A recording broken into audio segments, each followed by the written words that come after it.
The foundations of Norse mythology rest upon a complex tapestry of archaeological discoveries, linguistic evidence, and medieval manuscripts that collectively illuminate the religious and cosmological beliefs of pre-Christian Scandinavia. Understanding these sources requires careful examination of material culture, runic inscriptions, and literary traditions that span nearly a millennium of cultural development. Archaeological evidence provides the earliest tangible connections to Norse religious practices, with findings dating back to the Bronze Age, revealing continuities in Scandinavian spiritual traditions. Excavations at sites across Denmark, Sweden, and Norway have uncovered ritual deposits, ceremonial weapons, and religious artifacts that demonstrate sophisticated theological concepts long before the composition of written sources. The Trundholm sun chariot, discovered in Denmark and dating to approximately 1400 BCE, depicts a bronze horse pulling a golden disc representing the sun, establishing early evidence for solar worship that would later manifest in Norse cosmology through figures like Balder and the daily journey of Sol across the sky. Bog deposits throughout Scandinavia have yielded ceremonial weapons, jewellery, and human remains that indicate complex sacrificial practices. The Hjortspring boat from Als, Denmark, dating to around 350 BCE, was discovered alongside weapons and shields deliberately destroyed and deposited in a ritual context. These archaeological patterns suggest that weapon sacrifice, later documented in written sources as offerings to Odin and Tyr, represented continuity from Bronze Age religious practices. The Gundestrup cauldron, though Celtic in origin, was found in Denmark and depicts scenes that parallel later Norse mythological themes, including antlered deities and ritual sacrifices that resonate with descriptions of Odin's shamanic practices. Runic inscriptions constitute the earliest written evidence of Norse religious beliefs, with the oldest examples dating to approximately 150 CE. The Ovre spearhead from Norway bears one of the earliest runic inscriptions, reading Raunijaz, likely meaning tester or challenger, suggesting the weapon's ritual significance in combat or religious contexts. The Galahus horns from Denmark, dating to the early 5th century, feature runic inscriptions alongside elaborate decorative scenes depicting figures that prefigure later mythological characters. The inscription Ek levergastis holti has horna tawido identifies the craftsman and demonstrates the integration of runic writing with religious metalwork. Stone inscriptions from the later period provide more explicit religious content. The rock stone in Sweden, dating to approximately 800 CE, contains the longest runic inscription known and references mythological figures including Theodoric the Great, connecting historical and legendary narratives. The stone's complex text weaves together references to Ragnarök, heroic legends, and astronomical observations, demonstrating the sophisticated integration of mythology, history, and natural philosophy in Viking Age thought. Picture stones from Gotland, particularly those at Ardre and Tjangvida, depict scenes from Norse mythology including Odin's 8-legged horse Sleipnir, Thor's fishing expedition for the Midgard serpent, and warriors entering Valhalla, providing visual representations of mythological narratives that complement textual sources. The Poetic Edda, preserved primarily in the 13th century Icelandic manuscript known as the Codex Regius, represents the most comprehensive collection of Norse mythological poetry. This collection of 29 poems, written in Old Norse, preserves oral traditions that likely originated centuries before their written compilation. The manuscript itself, discovered in 1643, contains poems that demonstrate varying ages and origins, with some potentially dating to the 9th or 10th centuries based on linguistic analysis and historical references. Völuspá, the opening poem of the Poetic Edda, provides the most complete account of Norse cosmology from creation to destruction. The poem presents Asiras's vision of the world's beginning, the establishment of the god's realm, the coming of humanity, and the eventual Ragnarök. The text describes the primordial void Ginnunga gap, the emergence of the first beings from the interaction of fire and ice, and the creation of the world from the body of the primordial giant Ymir. The poem's structure moves chronologically through mythological time, establishing the fundamental narrative framework that underlies Norse cosmological understanding. Havamal, another crucial poem in the collection, presents Odin's wisdom teachings and includes the account of his self-sacrifice to gain knowledge of the runes. The poem's 164 stanzas combine practical advice with mythological narrative, demonstrating how Norse religious thought integrated ethical instruction with cosmological understanding. The text describes Odin hanging from Yggdrasil for 9 days and nights, pierced by his own spear to gain the wisdom of the runes, establishing the god's role as a sacrificial deity who trades suffering for knowledge. The heroic poems within the Poetic Edda, including the Volsung cycle, preserve legendary narratives that complement the mythological material. These poems, including Atlakvida and Atlamal, recount the stories of Sigurd the Dragon Slayer, Brynhild the Valkyrie, and the tragic fate of the Burgundian kings. While ostensibly historical, these poems integrate mythological elements, including dragons, valkyries, and divine intervention, demonstrating the fluid boundaries between mythology and legendary history in Norse tradition. Snorri Sturluson's prose. Edda, composed in Iceland around 1220, represents a systematic attempt to preserve and explain Norse mythology for Christian audiences. Snorri, a prominent Icelandic politician and scholar, recognised that traditional poetic forms required knowledge of mythological references that were becoming obscure as Christianity displaced the old religion. His work consists of 4 main sections: the prologue, Gylfaginning, Skaldskaparmal, and Hatatal, each serving different pedagogical purposes while preserving mythological material. Gylfaginning, the most mythologically significant section, presents Norse cosmology through a dialogue between the Swedish king Gylfi and 3 mysterious figures who represent different aspects of Odin. This narrative framework allows Snorri to systematically explain the creation of the world, the genealogies of the gods, and the events leading to Ragnarök. The text provides detailed descriptions of the 9 worlds connected by Yggdrasil, the daily activities of the gods in Asgard, and the complex relationships between different categories of supernatural beings. Skaldskaparmal focuses on the poetic language used in skaldic verse, explaining the mythological origins of various kennings and metaphors. This section preserves numerous myths that explain how particular poetic expressions originated, including the story of how Odin acquired the mead of poetry and the tale of Thor's journey to Utgard. These narratives, while serving pedagogical purposes for aspiring poets, preserve mythological material that might otherwise have been lost. Snorri's approach demonstrates both the strengths and limitations of medieval Christian scholarship applied to pagan material. His systematic organisation and clear prose style make Norse mythology accessible to modern readers, but his Christian perspective sometimes leads to interpretations that may not reflect original pagan understanding. His euhemeristic approach, which interprets the gods as deified historical figures, reflects medieval Christian attempts to rationalise pagan beliefs while preserving their cultural significance.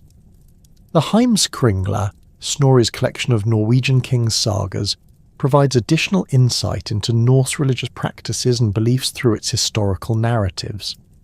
The sagas describe the religious activities of pre-Christian kings, including sacrificial practices, temple worship, and the gradual conversion to Christianity. The Ynglinga saga, which opens the collection, traces the genealogy of the Swedish and Norwegian royal houses back to the god Freyr, demonstrating how mythological narratives provided legitimacy for medieval political structures.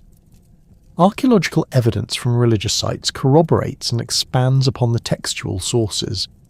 Gamla Uppsala in Sweden, described by Adam of Bremen in the 11th century, served as a major religious centre with a temple dedicated to Thor, Odin and Freya. Archaeological excavations have revealed evidence of ritual activities including animal sacrifices, human burials, and ceremonial feasting that align with descriptions in the written sources. The site's 3 large burial mounds, traditionally associated with legendary Swedish kings, demonstrate the integration of royal power with religious authority that characterizes Norse political theology. The temple at Apakra in southern Sweden has yielded extensive evidence of religious activities spanning several centuries. Excavations have uncovered ritual deposits, miniature weapons, and religious artifacts that demonstrate continuity in religious practices from the Roman Iron Age through the Viking period.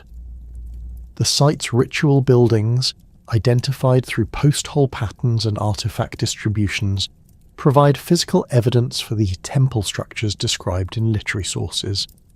Borg in the Lofoten Islands of Norway represents another significant archaeological site that illuminates Norse religious practices. The excavated Chieftain's Hall, dating to the 6th through 8th centuries, contained evidence of ritual feasting, weapon sacrifices, and religious ceremonies that parallel descriptions in the sagas. The hall's impressive size and elaborate construction demonstrate the integration of political and religious authority that characterizes Norse society. Runic inscriptions from religious contexts provide additional evidence for Norse mythological beliefs.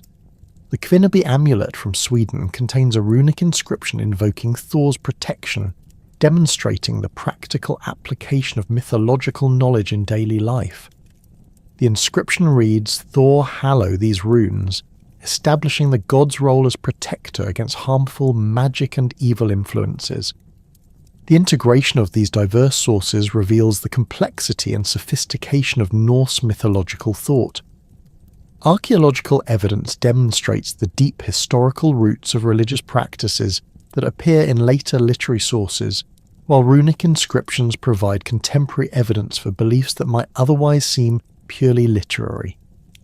The manuscript traditions, despite their late date and Christian context, preserve detailed mythological narratives that find corroboration in material culture and linguistic evidence. The geographical distribution of sources also illuminates the cultural unity and diversity within Norse civilization. While Iceland preserved the most complete literary traditions, archaeological evidence from across Scandinavia demonstrates shared religious practices and beliefs. Regional variations in artifact styles, burial practices, and runic inscriptions reveal local adaptations of common mythological themes, suggesting a dynamic religious tradition that evolved through cultural contact and historical change. The cosmological framework preserved in Norse sources reveals a universe structured around Yggdrasil, the immense ash tree that serves as the cosmic axis connecting 9 distinct realms. This world tree, whose name translates to Igur's horse, represents far more than a simple geographical organizing principle. Archaeological evidence from ritual deposits and temple sites across Scandinavia demonstrates that the concept of a cosmic tree held profound religious significance, with miniature tree representations found in religious contexts dating back to the Bronze Age. Yggdrasil's physical description in the sources emphasizes its enormous scale and vital role in maintaining cosmic order. The tree's branches extend over all the worlds, while its 3 massive roots anchor it to different realms and draw sustenance from sacred wells. The Prose Edda describes how the tree's leaves provide food for Odin's goat Heidrun, whose milk feeds the Einherjar in Valhalla, while the hart Eikthyr feeds on the tree's branches, and from his antlers flow the rivers that supply water to all the worlds. This intricate ecological system demonstrates how Norse cosmology integrated natural observation with mythological understanding, creating a universe where divine, natural, and supernatural elements functioned as interconnected systems. The tree faces constant threats that mirror the precarious nature of cosmic order in Norse thought. The dragon Nidhogger gnaws at its roots from below, while 4 stags browse on its branches above, representing the ongoing forces of destruction that require constant vigilance from the gods.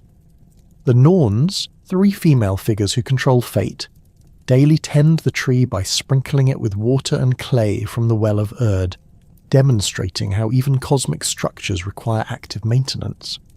This imagery reflects the Norse understanding that order and civilization exist in constant tension with chaos and destruction, requiring ongoing effort to maintain. The symbolic significance of Yggdrasil extends beyond its role as a cosmic support structure. The tree serves as a conduit for wisdom and transformation, most notably in Odin's shamanic ordeal, where he hangs from its branches for 9 days and nights to gain knowledge of the runes.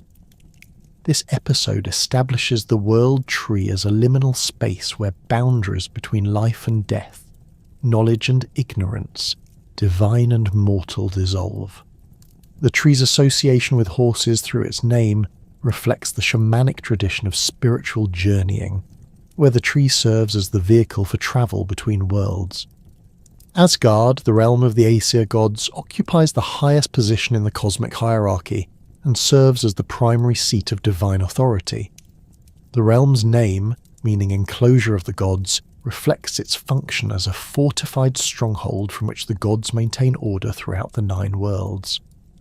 Archaeological evidence from Gamla Uppsala and other temple sites suggests that earthly sanctuaries were conceived as reflections of Asgard's divine architecture, with temple complexes featuring multiple buildings dedicated to different deities mirroring the various halls described in the sources. The realm's most prominent feature is Valhalla, Odin's vast hall where slain warriors feast and prepare for Ragnarök. The building's description emphasizes its enormous scale, with 540 doors each wide enough for 800 warriors to march through simultaneously.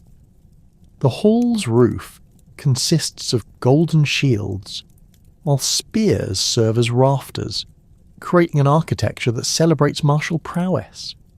The daily routine of the Einherjar, who fight each morning and feast each evening on the boar Saerimnir and mead from Heidrun, establishes a cycle of death and renewal that prepares them for their ultimate role in the final battle. Gladsheim, Odin's other major hall, serves as the god's council chamber and contains the high seat Hlidskjalf, from which the Allfather can observe all 9 worlds. This throne's panoptic capabilities reflect the surveillance and knowledge gathering that characterize Odin's rule, while its elevated position emphasizes the hierarchical nature of divine authority. The hall's 12 seats accommodate the principal male gods, establishing a divine council structure that parallels earthly political assemblies described in the sagas. Other significant structures in Asgard include Vingolf, the goddess's sanctuary, and various halls belonging to individual deities. Thor's hall Bilskirnir features 540 rooms, making it the largest building in Asgard, while Baldur's hall Bleidablik is described as having a roof of silver and golden pillars, from which nothing impure can enter. These architectural descriptions establish each deity's character and sphere of influence through their dwelling places, creating a divine geography that reflects the gods' individual personalities and roles. The Rainbow Bridge Bifrost connects Asgard to other realms, serving as both a transportation route and a defensive barrier. The bridge's 3 colours, red representing fire, blue indicating air, and green symbolising water, demonstrate the Norse understanding of elemental forces, while its guardian Heimdall's vigilant watch establishes the constant threat that requires divine protection. The bridge's fragility, destined to break during Ragnarök under the weight of the sons of Muspel, reflects the temporary nature of cosmic order in Norse thought. Midgard, the human world, occupies a central position both geographically and conceptually in Norse cosmology. The realm's name, meaning middle enclosure, reflects its position between the divine realm above and the chaotic forces below, while its circular shape surrounded by the ocean and the Midgard serpent establishes clear boundaries between civilization and wilderness. Archaeological evidence from settlement patterns across Scandinavia demonstrates how this cosmological understanding influenced actual landscape organisation, with farmsteads and villages conceived as ordered spaces carved from the surrounding wilderness. The creation of Midgard from the body of the primordial giant Ymir establishes the realm's fundamental connection to both order and chaos. The god's use of Ymir's flesh for earth, his blood for seas, his bones for mountains, and his skull for the sky creates a world that literally embodies the transformation of chaotic forces into ordered structures. This creation myth reflects the ongoing tension between civilization and wilderness that characterizes human existence in Norse thought, where cultivated land represents a temporary victory over the forces of entropy. The fortification surrounding Midgard, built by an unnamed giant master builder, demonstrates the constant threat that human civilization faces from chaotic forces. The story of this wall's construction, where the gods nearly lose Freya, the sun, and the moon to the giant before Loki's intervention, establishes the precarious nature of cosmic order and the necessity of divine protection for human survival. The wall's incomplete state with one stone missing reflects the imperfect nature of all defences against chaos. Jotunheim, the realm of the giants, represents the primary source of opposition to divine and human order. The realm's harsh landscape, characterized by mountains, forests, and wilderness, contrasts sharply with the ordered architecture of Asgard and the cultivated lands of Midgard. The giants' association with natural forces, storms, earthquakes, avalanches, establishes them as embodiments of nature's destructive potential, rather than simply evil beings. Their role as the gods' primary antagonists reflects the ongoing struggle between order and chaos that drives Norse mythological narratives. The giants' complex relationship with the gods demonstrates the ambiguous nature of this cosmic opposition. Many gods, including Odin and Thor, have giant ancestry, while others maintain relationships with the giant women that produce divine offspring. This intermingling suggests that the boundary between order and chaos is not absolute, but rather represents different aspects of cosmic forces that can be creative or destructive depending on context. The giants' possession of wisdom and magical objects that the gods require establishes them as necessary opponents, whose defeat often results in the gods' acquisition of power or knowledge. Utgard, the giants' primary stronghold, serves as a dark mirror to Asgard's divine architecture. The fortress's enormous scale and chaotic organization reflect the giants' nature as embodiments of uncontrolled natural forces, while its location at the edge of the world establishes its role as a boundary between cosmos and chaos. The famous journey of Thor and Loki to Utgard demonstrates how the giant's power often derives from illusion and trickery rather than direct confrontation, suggesting that chaos operates through deception and misdirection rather than simple opposition.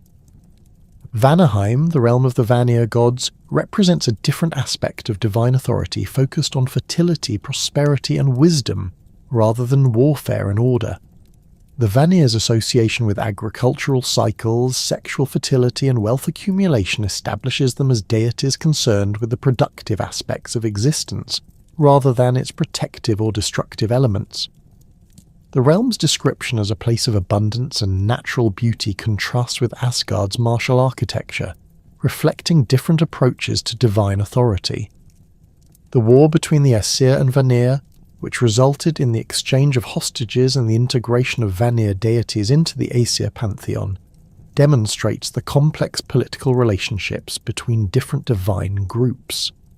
The exchange of Njord, Freyja and Freyja to the Aesir in return for Hörnir and Mimir establishes a divine diplomacy that mirrors earthly political arrangements.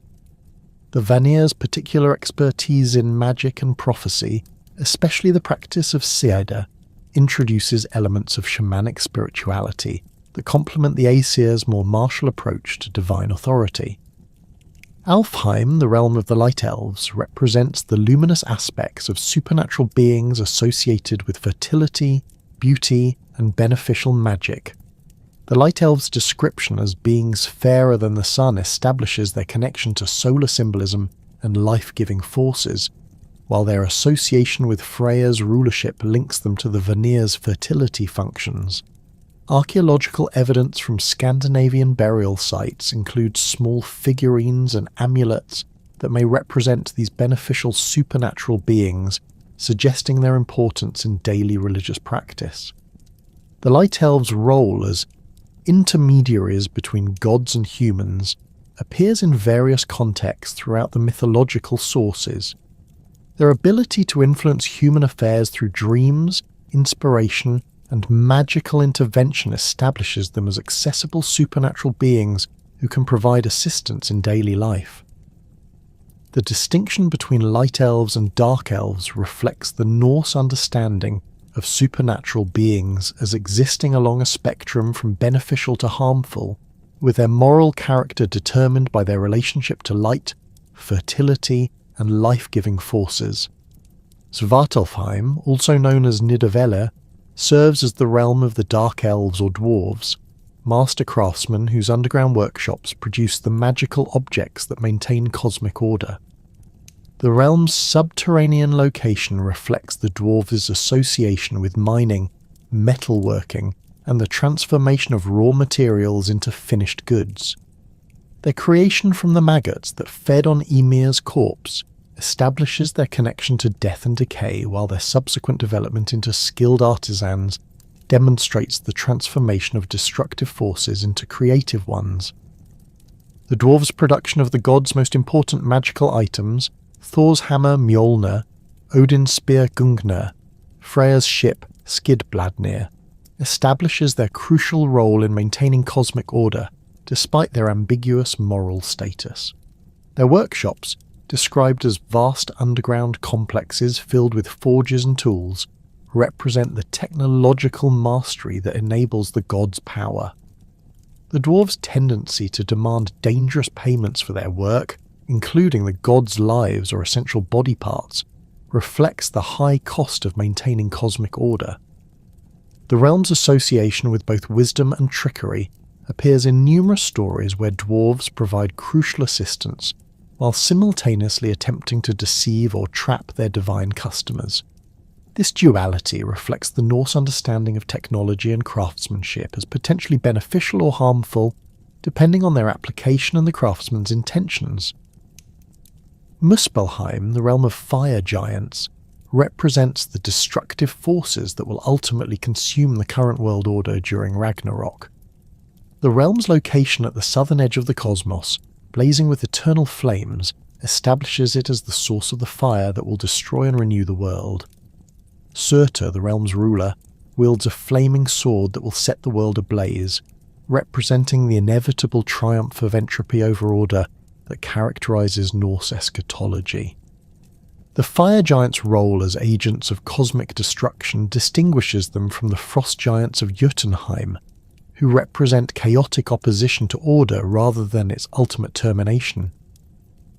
Muspelheim's flames provided the heat that melted the primordial ice and enabled the creation of the world, establishing fire as both creative and destructive force.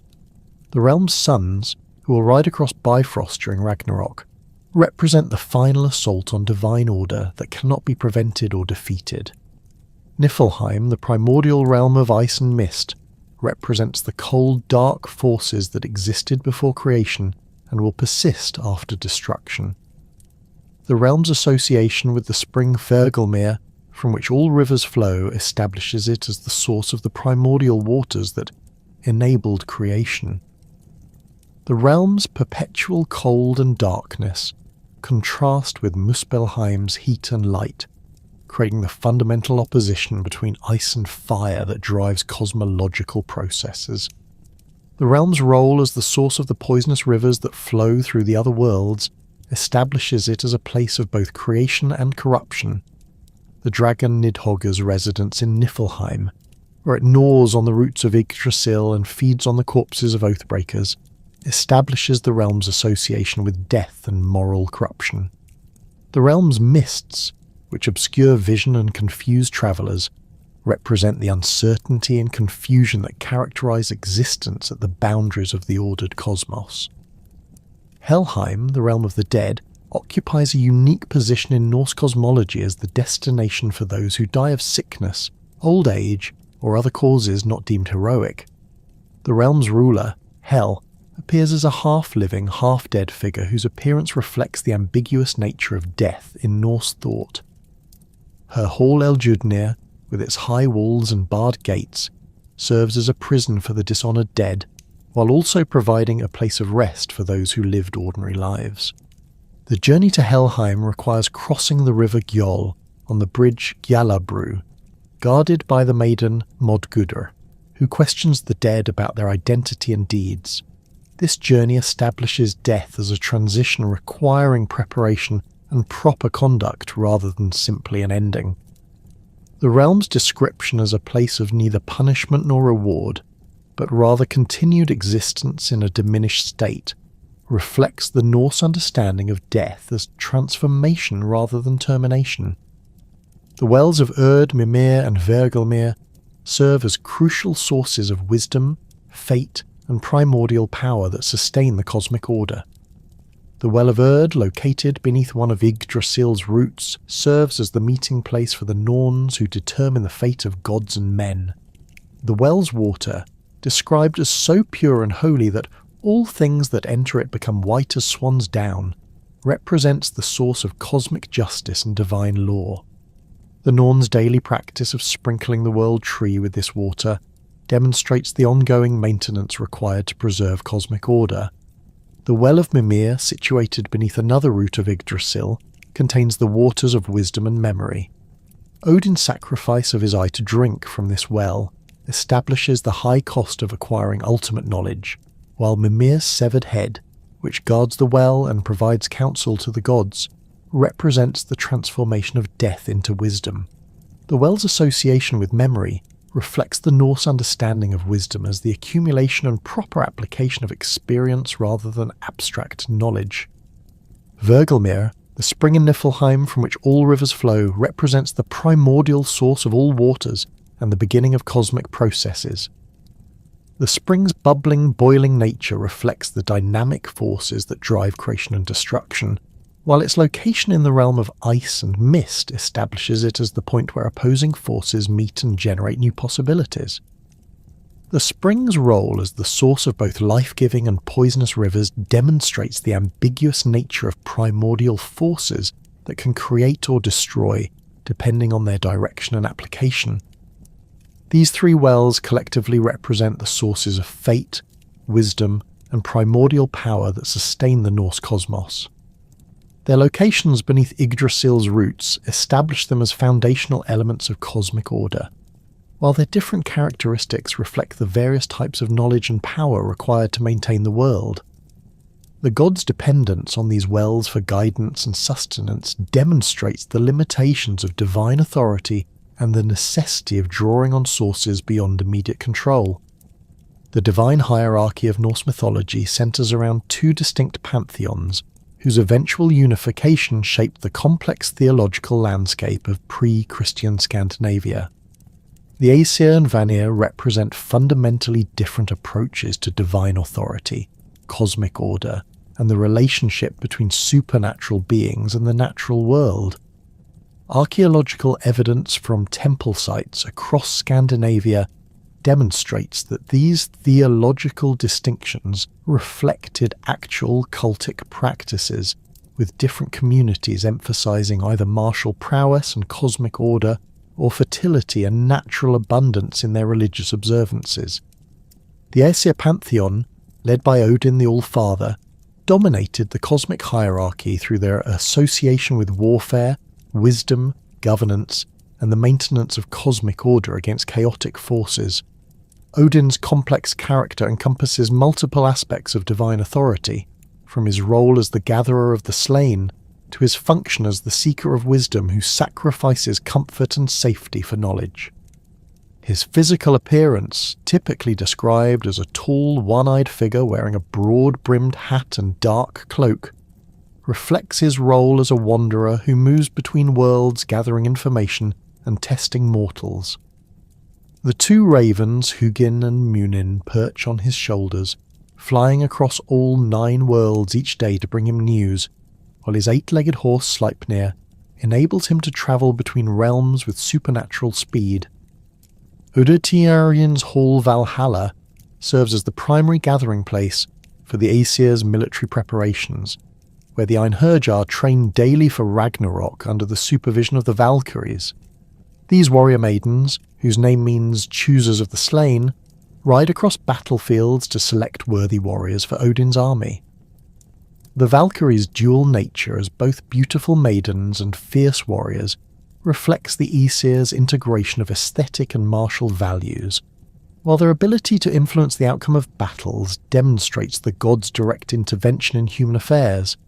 Archaeological finds from weapon deposits across Scandinavia include spears deliberately bent or broken before burial, suggesting ritual practices that parallel the Valkyries' selection of warriors for divine service. Thor, Odin's son and the most popular of the Aesir gods among common people, embodies the protective aspect of divine authority through his role as defender of both gods and humans against giant threats. His massive hammer Mjolnir, forged by the dwarven brothers Brokkr and Eitri, never misses its target and always returns to his hand after being thrown. The hammer's ability to level mountains and its association with thunder and lightning establish Thor as a weather deity whose power protects agricultural communities from destructive storms. His red beard, enormous strength and quick temper reflect his straightforward approach to problem solving, typically involving direct confrontation rather than the subtle strategies favoured by his father. Thor's iron gloves, Jarngriper, and his belt of strength, Megin-Jord, double his already formidable power, while his goat-drawn chariot enables him to travel across the sky, creating thunder with its wheels. The goats Tangrisnir and Tangjosta can be slaughtered and eaten each evening, then restored to life the next morning by Thor's hammer, providing a renewable food source that reflects the cyclical nature of agricultural abundance. This daily death and resurrection parallel seasonal cycles observed in Scandinavian farming communities, where Thor's protection ensured successful harvests and livestock survival through harsh winters. The archaeological record preserves numerous Thor's hammer amulets, particularly from the 9th and 10th centuries, when Christian conversion created a need for explicit pagan symbols to counter Christian crosses. These miniature hammers, often worn as pendants, demonstrate Thor's popularity among common people who relied on his protection in daily life. The distribution of these amulets across Scandinavia, Iceland, and Viking settlements in Britain and Ireland indicates the widespread nature of Thor's cult and its importance in maintaining Norse religious identity during periods of cultural change. Balder, described as the most beautiful and beloved of the gods, represents the Aesir's association with light purity and cosmic harmony. His hull Breidablik, with its silver roof and golden pillars, allows no impurity to enter, establishing him as a deity of moral perfection and divine justice. His prophetic dreams foretelling his own death prompted the gods to extract oaths from all things in creation to never harm him, creating a period of universal peace that temporarily suspended the cosmic conflict between order and chaos. The single exception, the mistletoe that Loki fashioned into the dart that killed Balder, demonstrates how even the smallest oversight can lead to cosmic catastrophe. Balder's death, orchestrated by Loki's manipulation of the blind god Hoder, represents the first crack in the cosmic order that will eventually lead to Ragnarök. His wife Nanna's death from grief and their joint funeral on the ship Hringhorni, pushed out to sea and set ablaze by the giantess Hyrrokin, establishes the elaborate funeral practices that archaeological evidence shows were common among Scandinavian elites. The ship burial tradition, documented at sites like Sutton Hoo in England and Oseberg in Norway, reflects the belief that proper funeral rites ensured the deceased's successful journey to the afterlife. The gods' unsuccessful attempt to retrieve Balder from Helheim, thwarted by Loki's refusal to weep for the dead god, demonstrates the irreversible nature of cosmic decline in Norse thought. Balder's promised return after Ragnarök, when he will rule over the renewed world with his brother Hoder, establishes the cyclical nature of cosmic destruction and renewal that characterizes Norse eschatology. This pattern of death and rebirth reflects seasonal cycles observed in northern climates, where the apparent death of vegetation in winter precedes spring's renewal. Frigg, Odin's wife and queen of the Aesir, governs the domestic sphere and possesses the power of prophecy, though she rarely reveals what she knows. Her hall Fensaler, described as having a silver roof, serves as a gathering place for the goddesses and a centre of domestic authority that complements Odin's martial leadership. Her role in attempting to protect Balder by extracting oaths from all things demonstrates the maternal aspect of divine authority, while her failure to prevent his death illustrates the limitations of even divine protection against fate. Frigg's association with spinning and weaving connects her to the Norns' work with the threads of fate, suggesting that domestic activities possess cosmic significance in Norse thought. Archaeological evidence from women's graves across Scandinavia includes spindle whorls, looms, and weaving tools that indicate the high status accorded to textile production. The elaborate textiles found in ship burials and high-status graves demonstrate the skill and artistry that made weaving a prestigious activity suitable for divine patronage. Tyr, the one-handed god of war and justice, represents the Aesir's commitment to cosmic order, even at great personal cost. His sacrifice of his hand to enable the binding of the wolf Fenrir demonstrates the principle that maintaining cosmic order requires individual sacrifice for the greater good. The wolf's binding with the magical chain Gleipnir, created by the dwarves from impossible materials including the sound of a cat's footstep and the breath of a fish, represents the complex magical processes required to contain chaotic forces. Tyr's role as the god who presides over legal assemblies and oath-taking establishes him as the divine guarantor of social order and justice. His name, cognate with the Latin deus and Sanskrit daios, indicates his ancient status as a sky god whose authority predates Odin's rise to prominence. The reduction of his role in later sources, where he appears primarily in the context of Fenrir's binding, suggests the evolution of Norse religious thought toward more complex theological concepts centered on Odin's multifaceted authority. The Thing assemblies documented in historical sources and archaeological remains across Scandinavia operated under Tyr's divine protection, with oath-breaking and legal violations considered offences against cosmic order itself. The elaborate legal procedures described in medieval law codes, including the use of sacred rings and ritual formulas, reflect the integration of divine authority with human justice that characterized Norse legal thought. The Vanir pantheon, representing fertility, prosperity, and natural abundance, approached divine authority through their mastery of agricultural cycles, sexual reproduction, and wealth accumulation. Their association with the Earth's productive capacity established them as deities concerned with the material foundations of civilization rather than its military protection or cosmic ordering. Archaeological evidence from agricultural communities across Scandinavia includes ritual deposits of tools, seeds, and harvest offerings that demonstrate the practical religious observances associated with Vanir worship.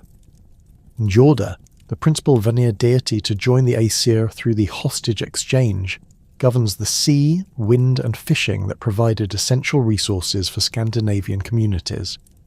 His Hal Noatun, located by the seashore, reflects his maritime associations, while his ability to calm storms and ensure successful fishing expeditions made him particularly important to coastal populations. His marriage to the giantess Skadi, goddess of winter and hunting, represents the integration of different seasonal cycles and economic activities within a single divine relationship. The couple's marital arrangement, where they spend 9 nights in Skadi's mountain hall Thrymheimer and 3 nights in Njorda's coastal residence, reflects the seasonal movement between different economic activities that characterize Scandinavian life. The compromise ultimately fails due to their incompatible preferences. Njorda cannot tolerate the howling of wolves in the mountains, while Skadi finds the cries of seabirds unbearable, demonstrating the tensions between different approaches to natural resource exploitation. Freyr, Njorda's son and the most prominent Vanir deity, governs agricultural fertility, sexual reproduction, and the prosperity that results from successful farming. His association with the boar, an animal that represents both fertility and ferocity, establishes him as a deity capable of both creative and destructive actions. His golden boar Gullinborsti, created by the dwarven brothers Brokkr and Eitri, can run through air and water faster than any horse, while its golden bristles provide light in darkness, symbolizing the life-giving power of the sun. Freya's ship, Skidbladnir, also crafted by dwarven artisans, can sail through air as well as water, and can be folded up and carried in a pocket when not needed. This magical vessel represents the mobility and adaptability required for successful trade and agricultural exchange, while its ability to always find favourable winds demonstrates divine support for legitimate commercial activities. The ship's capacity to hold all the gods when fully expanded establishes Freya's role as a unifying force who brings together different divine factions. The god's self-imposed exile from Asgard after giving away his magical sword to win the giantess Gerda as his bride demonstrates the Vanir's different approach to cosmic conflict. Unlike the Aesir, who maintain their power through constant vigilance and military preparedness, the Vanir are willing to sacrifice martial capability for personal fulfillment and natural harmony. Freya's prophesied death at Ragnarök, killed by Surtur because he lacks his sword, illustrates the consequences of prioritizing fertility and love over military strength. Archaeological evidence from temple sites associated with Freya includes phallic symbols, fertility figurines, and agricultural tools that demonstrate the explicit connection between divine worship and human reproduction. The temple at Gamla Uppsala, described by medieval sources as containing a statue of Freya with an enormous phallus, reflects the open acknowledgement of sexuality as a divine force, requiring religious attention and proper ritual observance. Freya, the most prominent goddess in the Norse pantheon, embodies the Vanir's mastery of both fertility and magical knowledge. Her association with the practice of Sæda, a form of shamanic magic involving prophecy, shape-changing and spiritual travel, establishes her as a deity who bridges the gap between physical and spiritual realms. Her teaching of Sæda to the Aesir, particularly to Odin, demonstrates the Vanir's contribution of magical knowledge to the unified pantheon. Freya's Hall Sessrumnir, located in the field Folkvanga, receives half of all warriors slain in battle, with the other half going to Odin's Valhalla. This division of the heroic dead reflects the integration of Vanir and Aesir authority structures, while establishing Freyja's role as a war goddess despite her primary association with fertility and love. Her ability to transform into a falcon using her feather cloak demonstrates the shape-changing abilities associated with Sæda practice, while her tears of red gold reflect the connection between emotional intensity and material wealth. The goddess's association with the Brisingamen necklace, obtained through sexual relationships with 4 dwarven craftsmen, establishes the Vanir's different approach to acquiring magical objects. While the Aesir typically obtain powerful items through force, trickery, or sacrifice, the Vanir are willing to use sexual relationships as a form of exchange that benefits both parties. This approach reflects the Vanir's understanding of fertility and sexuality as positive forces that create rather than consume value. The Aesir-Vanir War represents the most significant conflict in Norse mythology between different approaches to divine authority and cosmic order. The war's origin in the Aesir's mistreatment of the Vanir sorceress Gullveig, whom they repeatedly killed and burned only to see her return to life, demonstrates the fundamental incompatibility between the two pantheons' approaches to magical knowledge and divine power. The Vanir's successful resistance to Aesir military superiority forced a negotiated settlement that recognized the legitimacy of both approaches to divine authority. The exchange of hostages that ended the war established a new model of divine governance that integrated martial and fertility aspects of cosmic order. the Aesir sent Hoenir, described as tall and handsome but lacking in wisdom, and Mimir, the wise giant whose counsel was essential for decision-making. The Vanir's decapitation of Mimir when they discovered Hoenir's limitations demonstrates their refusal to accept deception in diplomatic relationships, while Odin's preservation of Mimir's head as an advisor establishes the transformation of conflict into wisdom. The Vanir's integration into the Aesir pantheon through the hostage exchange created a more complex divine hierarchy that balanced different aspects of cosmic authority. Njorda, Freyr and Freya retained their distinct characteristics and spheres of influence while accepting Odin's overall leadership, creating a theological synthesis that reflected the cultural integration occurring in Scandinavian society during the Viking Age. This divine diplomacy provided a model for human political relationships, where different groups could maintain their distinct identities while participating in larger political structures. The war's resolution through negotiation rather than total victory reflects the Norse understanding that cosmic order requires the integration of opposing forces rather than the elimination of one by the other. The Aesir's martial prowess and the Vanir's fertility magic both contribute essential elements to the maintenance of cosmic order, while their combination creates a more robust divine authority capable of addressing different types of threats and challenges. The distinct characteristics that differentiated the Aesir from the Vanir continue to influence their roles and relationships even after their integration into a unified pantheon. The Aesir's association with war, wisdom and governance established them as the primary defenders of cosmic order against chaotic forces, while their hierarchical organisation under Odin's leadership reflected the military command structures necessary for effective defence.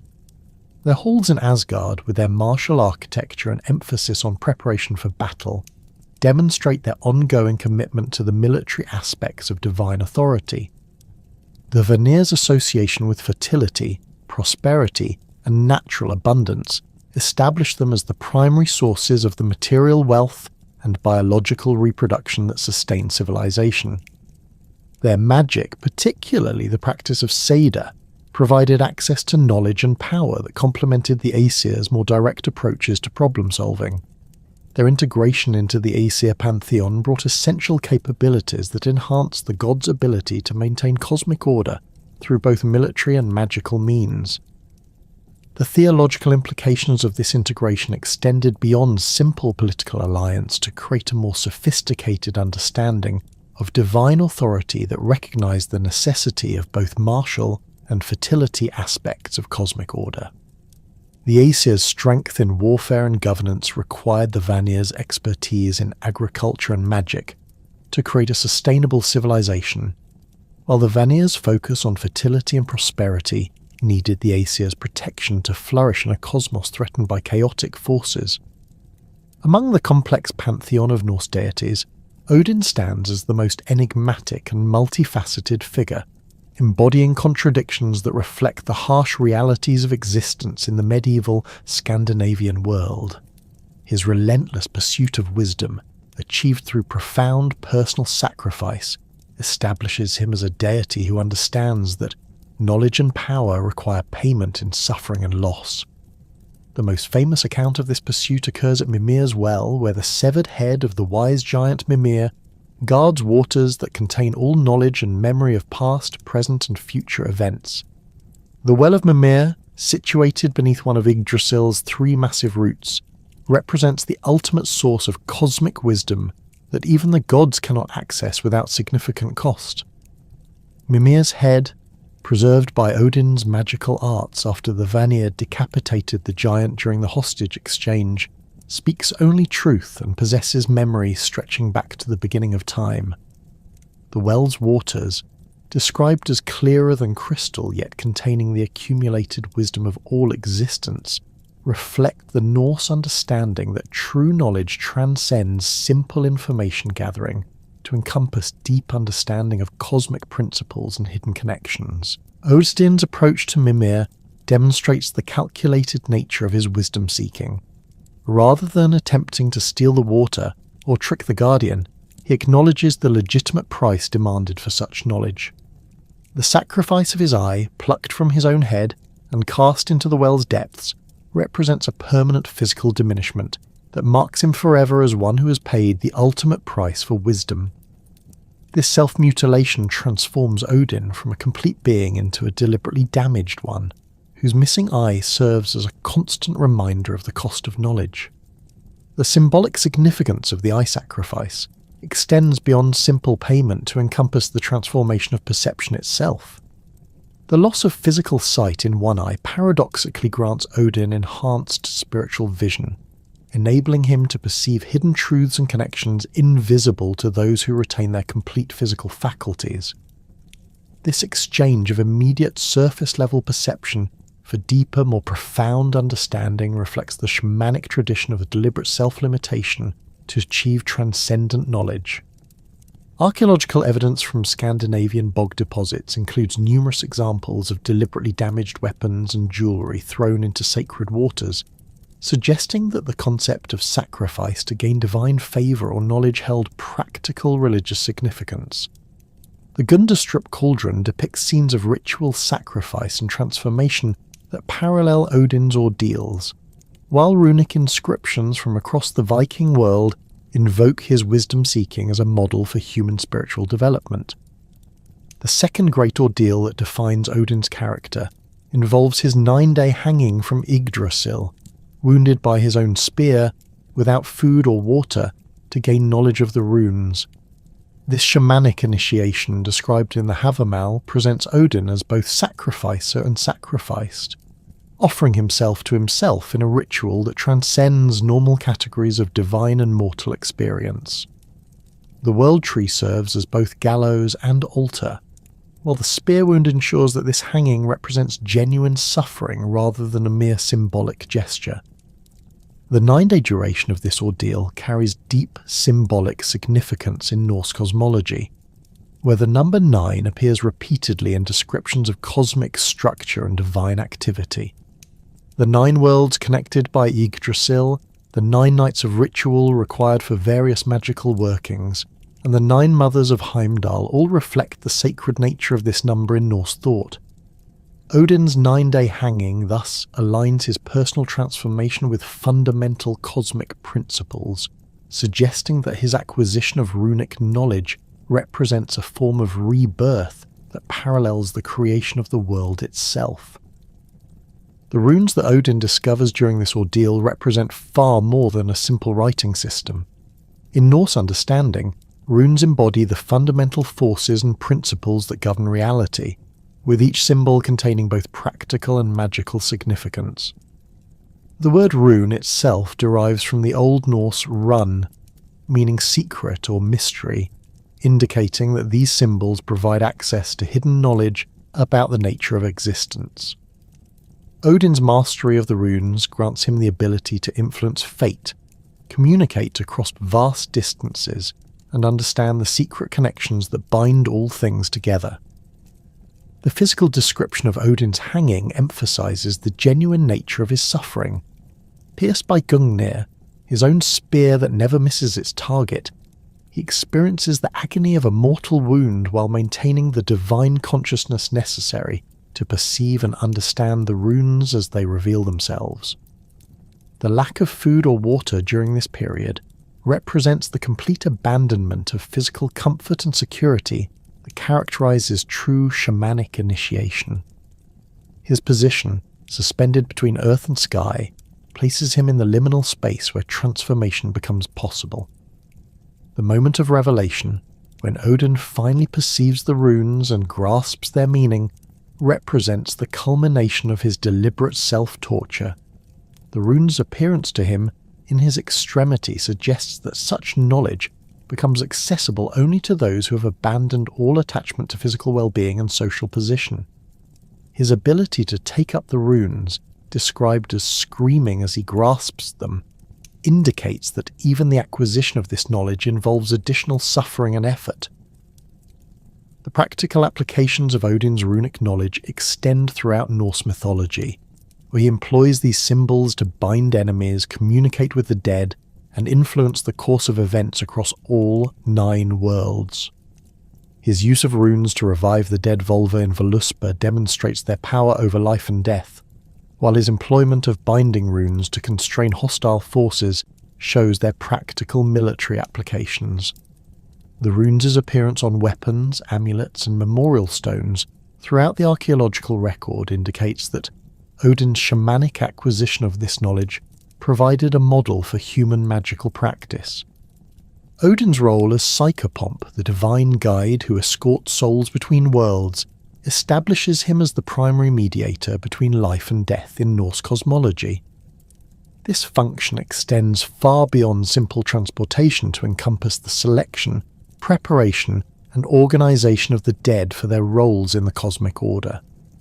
His leadership of the Wild Hunt, a spectral procession that sweeps across the sky during winter storms, demonstrates his active involvement in gathering the souls of the worthy dead for service in his army.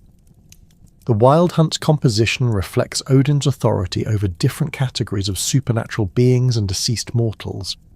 The procession includes the Einherjar, warriors who died gloriously in battle and now serve as Odin's elite troops, alongside various supernatural beings, including elves, spirits, and the souls of the restless dead.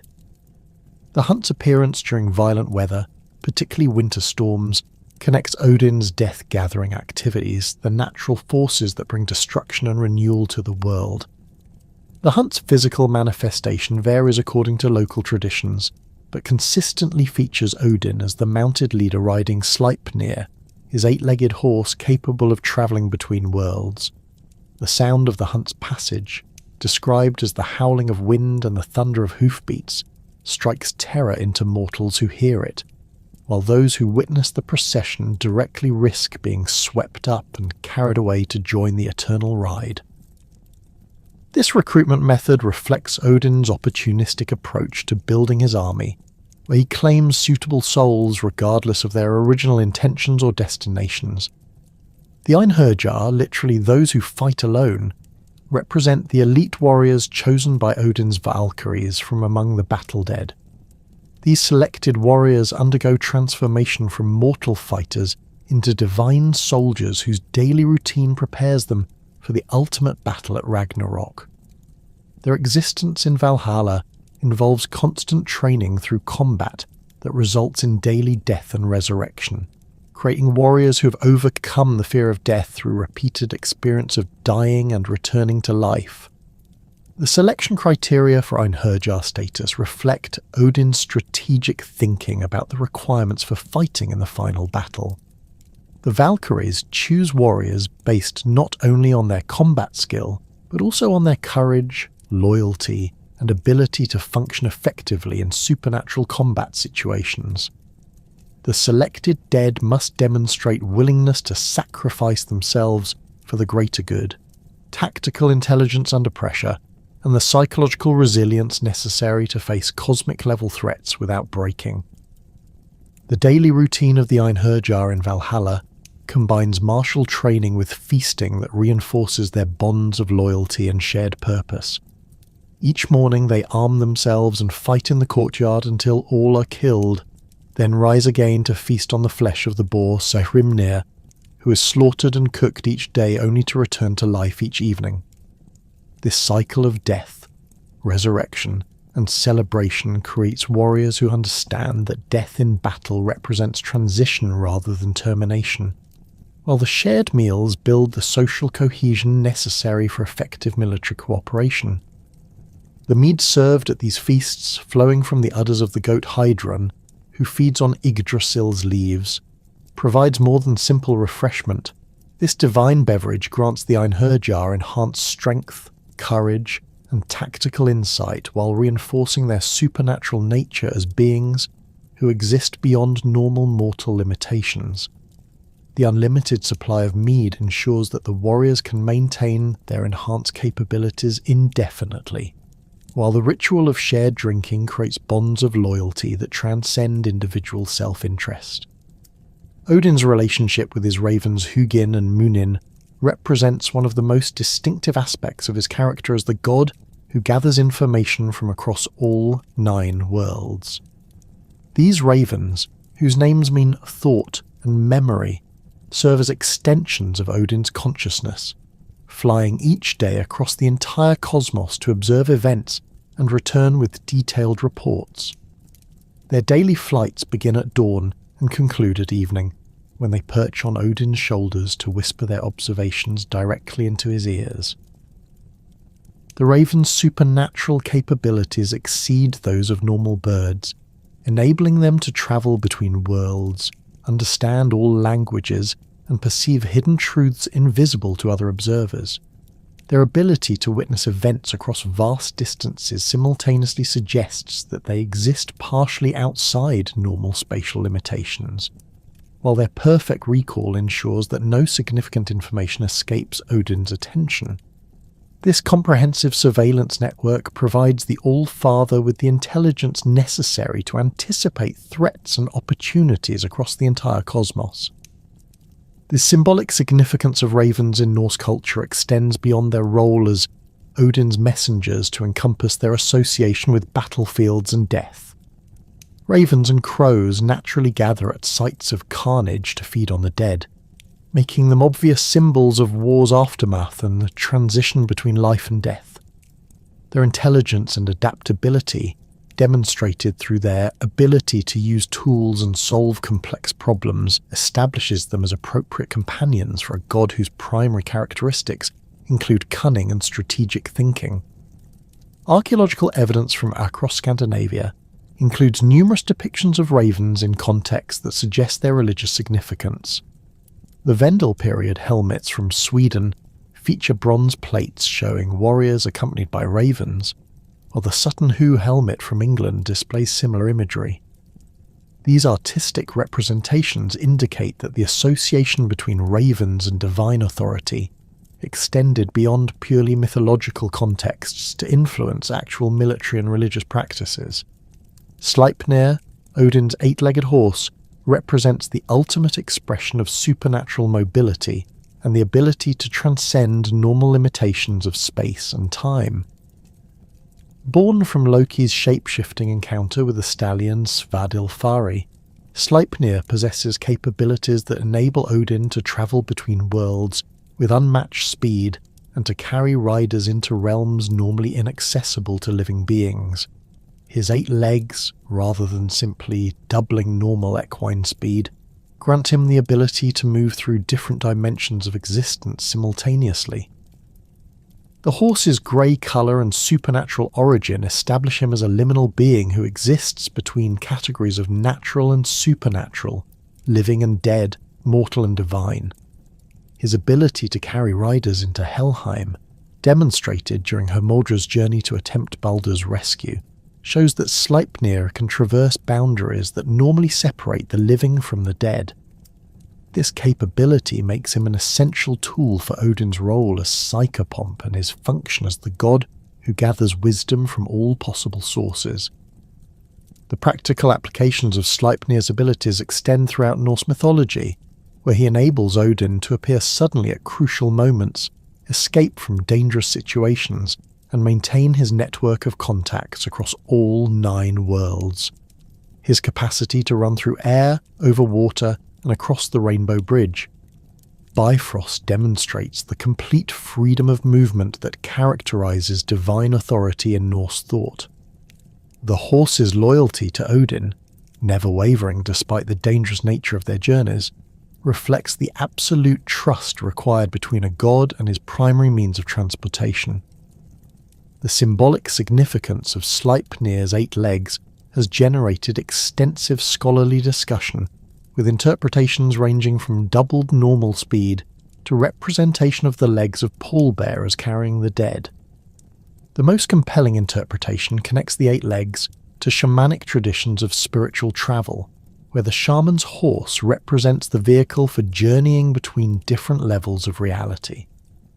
This understanding establishes Sleipnir as the ultimate shamanic horse, capable of carrying his rider into any realm of existence. Odin's wolves Geri and Freki, whose names mean greedy and ravenous, serve as both companions and symbols of his predatory nature as the god who devours the battle dead. These wolves, fed by Odin's own food since he himself requires only wine for sustenance, represent the hungry, consuming aspect of divine authority that claims lives and resources to maintain cosmic order. Their constant presence at Odin's side during feasts and councils demonstrates the integration of predatory and civilized aspects of divine rule. The wolves' supernatural nature enables them to serve as both hunting companions and instruments of divine justice, capable of tracking enemies across vast distances and delivering Odin's vengeance to those who violate cosmic order. Their ability to understand human speech and follow complex commands establishes them as intelligent agents rather than simple animals, while their fierce loyalty to Odin demonstrates the bonds that tie predatory forces to divine authority. The feeding relationship between Odin and his wolves reveals important aspects of his character as a god who transcends normal biological requirements. His ability to sustain himself on wine alone, sharing his solid food with Jerry and Freki, suggests that his divine nature has evolved beyond normal physical needs toward a more spiritual form of existence. This transcendence of biological limitations reflects his shamanic transformation through the ordeals at Mimir's Well and on Yggdrasil. The wolves' role in Odin's daily routine extends beyond simple companionship to encompass their function as extensions of his predatory consciousness. Their presence during his decision-making processes suggests that they represent the aggressive, consuming aspects of divine wisdom that must be integrated with more civilized considerations. Their readiness for violence provides Odin with the option of direct action when diplomatic or magical solutions prove insufficient. Odin's reputation as a shapeshifter reflects his mastery of the shamanic arts that enable him to transcend normal physical limitations and assume forms appropriate to specific situations.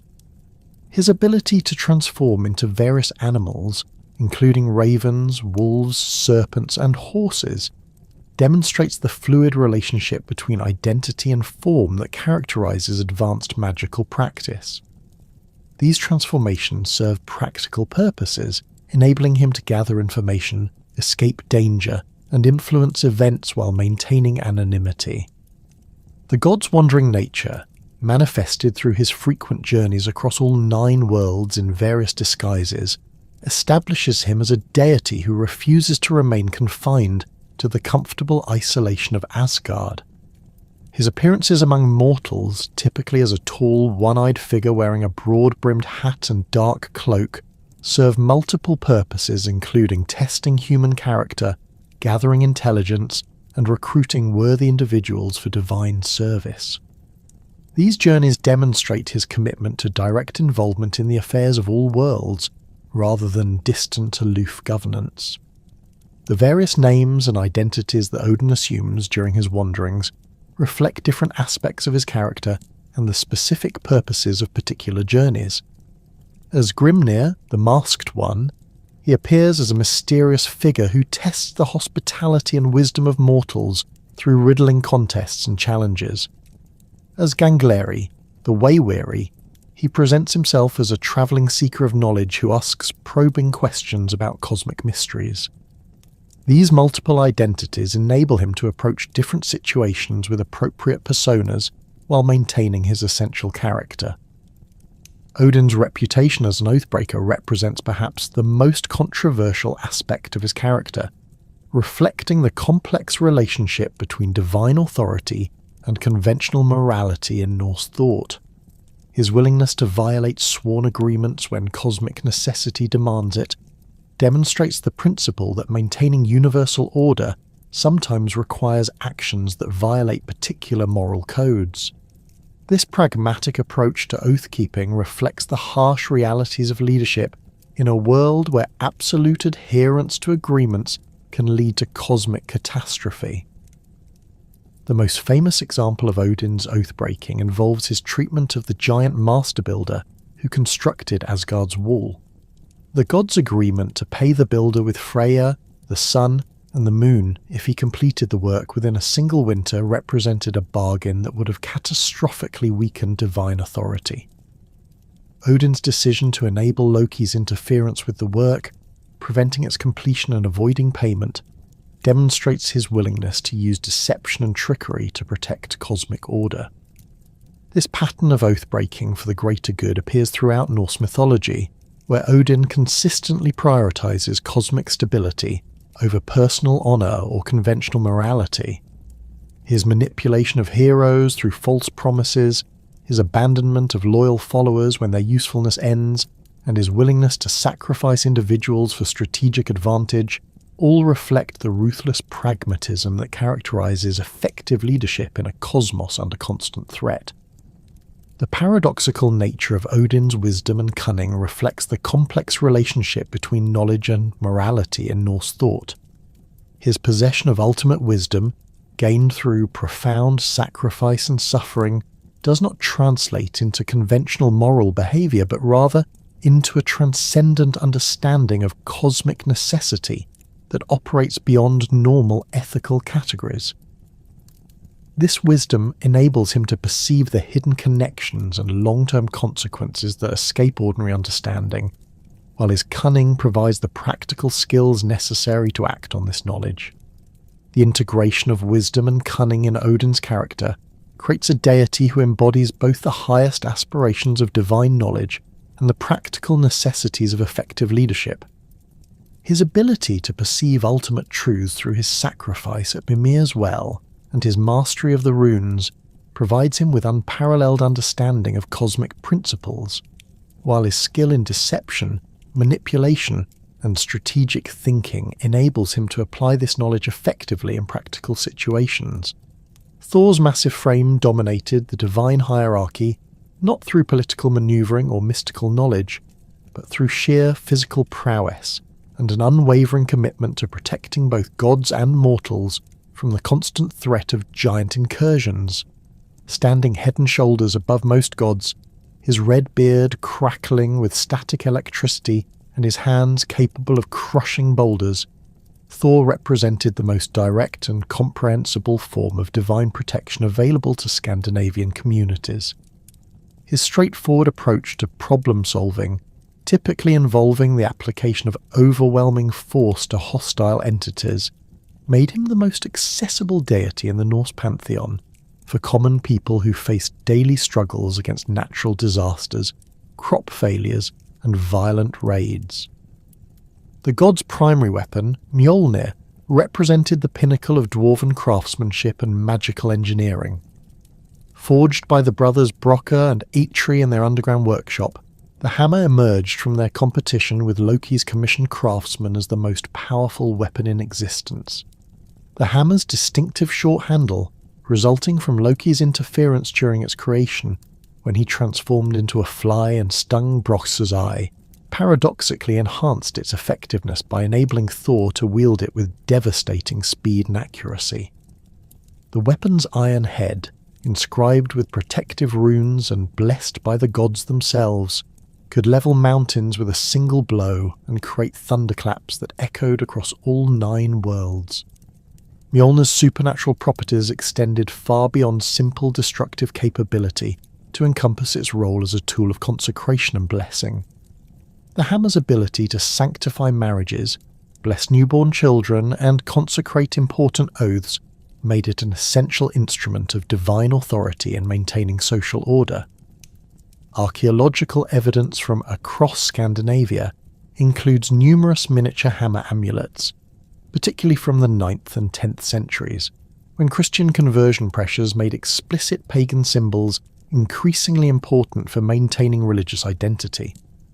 These tiny replicas, often worn as pendants or sewn into clothing, demonstrated the widespread belief in Thor's protective power and the hammer's ability to ward off malevolent forces.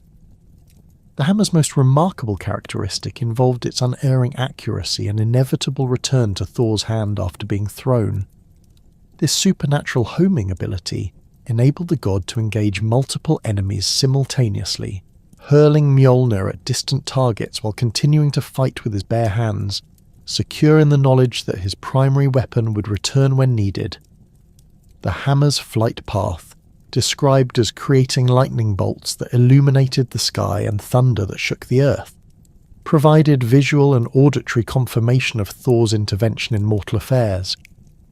Farmers across Scandinavia interpreted sudden thunderstorms as evidence of Thor's battles with giants, while the appearance of lightning during crucial moments in human conflict suggested divine approval or intervention. The belt Megindjord, Thor's second most important magical item, doubled his already formidable strength when worn, enabling him to lift objects and deliver blows that would otherwise exceed even his divine capabilities. This belt, crafted by the same dwarven artisans who created Mjolnir, consisted of intricately woven metal threads that expanded and contracted to fit Thor's waist perfectly, while channeling and amplifying his natural power. The belt's activation required conscious effort from Thor, who typically reserved its use for situations requiring maximum strength, such as lifting the Midgard serpent during his famous fishing expedition, or restraining particularly powerful giants during combat. The iron gloves Jerngropa completed Thor's essential equipment, protecting his hands from the intense heat and magical forces generated by Mjolnir's operation, while enabling him to grip the hammer's handle securely during the most violent combat situations.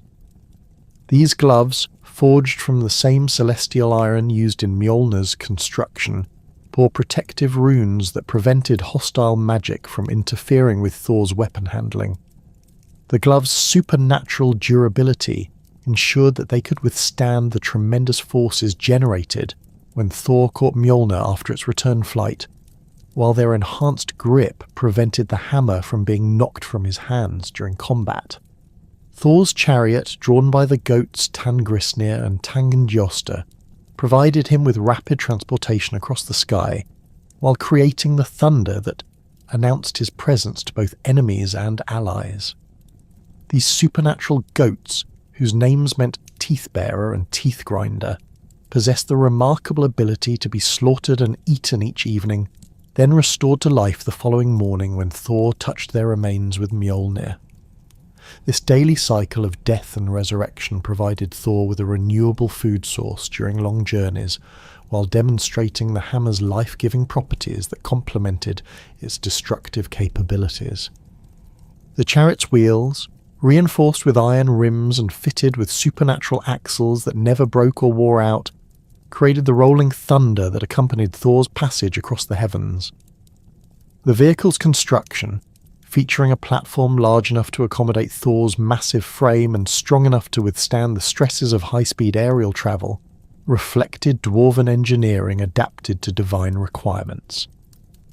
The chariot's ability to travel through air, over water, and across the Rainbow Bridge Bifrost demonstrated Thor's freedom of movement throughout the cosmos, while its distinctive sound provided advance warning of his arrival to both friends and enemies. The journey to Utgard represents one of Thor's most significant adventures, demonstrating both his formidable capabilities and the limitations that even divine power faces when confronting supernatural trickery. Accompanied by Loki and two human servants, Thjalfi and Roskva, Thor set out for the giant stronghold in response to various provocations and challenges that demanded direct divine intervention. The journey's initial stages revealed Thor's character through his interactions with mortal farmers, whose hospitality he repaid by sharing his goat's meat, while strictly instructing them to avoid breaking the bones to ensure proper resurrection. The incident with the broken goat bone, caused by Thjalfi's curiosity about the marrow inside, demonstrated both Thor's fierce temper and his ultimate fairness in dealing with mortal mistakes. When morning came and one goat limped due to the broken bone, Thor's initial rage threatened to destroy the entire household until the family's obvious terror and genuine remorse moved him to accept the children's service as compensation. This episode established the relationship between divine power and mortal responsibility that characterized Thor's interactions with humans throughout his adventures. The encounter with the giant Skrymir during the journey revealed the sophisticated illusions and magical deceptions that giants employed to neutralize Thor's straightforward approach to conflict resolution. The enormous giant, whose snoring created windstorms and whose food bag resisted all attempts to open it, represented a type of opponent that could not be defeated through direct application of force. Thor's 3 mighty hammer blows to the sleeping giant's head, each powerful enough to embed Mjolnir deep in solid rock, apparently caused only minor discomfort to Skrymir, who dismissed them as falling leaves or acorns. The arrival at Utgard itself presented Thor with challenges that tested his abilities in ways that conventional combat could not. The fortress's enormous scale, with gates so tall that the travellers had to squeeze between the bars to enter, established the giant's realm as a place where normal physical laws operated differently. The giant king Loki's challenges presented as simple contests of strength, speed, and appetite, concealed magical deceptions that made victory impossible through conventional means. Thor's drinking contest against what appeared to be a simple horn revealed the giant's ability to connect their challenges to cosmic forces beyond any individual's capacity to overcome. The horn's other end, secretly connected to the ocean itself, meant that Thor's prodigious drinking capacity, sufficient to drain lakes and rivers, could only slightly lower the sea level. This challenge demonstrated how the giant's power often derived from their connection to fundamental natural forces rather than individual supernatural abilities. The wrestling match with the old woman Ellie, who represented old age itself, provided Thor with his most humiliating defeat and his most important lesson about the limitations of physical power. Despite his divine strength, enhanced by Midgard and supported by his fierce determination, Thor found himself gradually forced to one knee by an opponent whose power derived from the inevitable passage of time that affects all beings. This defeat taught Thor that some forces transcend even divine authority and cannot be overcome through strength alone. The revelation of the giant's deceptions, disclosed by Loki after the contest concluded, demonstrated the sophisticated magical knowledge that enabled giant society to survive despite their apparent vulnerability to Thor's hammer. Skrym's true identity as Loki himself, the food bag sealed with magical iron wire, and the sleeping giant's protection by invisible mountains that absorbed Thor's hammer blows all revealed the complex illusions that giants employed to level the playing field against divine opponents. The fishing expedition for Jormungandr, the Midgard serpent, represents Thor's most ambitious attempt to eliminate a cosmic threat through direct confrontation. Accompanied by the giant Hymir, whose reluctant cooperation provided the necessary boat and fishing expertise, Thor set out to catch the enormous serpent that encircled Midgard in the ocean's depths. The expedition's preparation required obtaining suitable bait, which Thor secured by decapitating Hymir's largest ox and using its head to attract the serpent's attention. The fishing expedition's dramatic climax occurred when Jormungandr took the bait and Thor began hauling the serpent toward the surface. The god's tremendous strength, amplified by Midgard and channeled through his iron gloves, enabled him to lift the serpent's massive head above the water, despite the creature's desperate struggles to escape.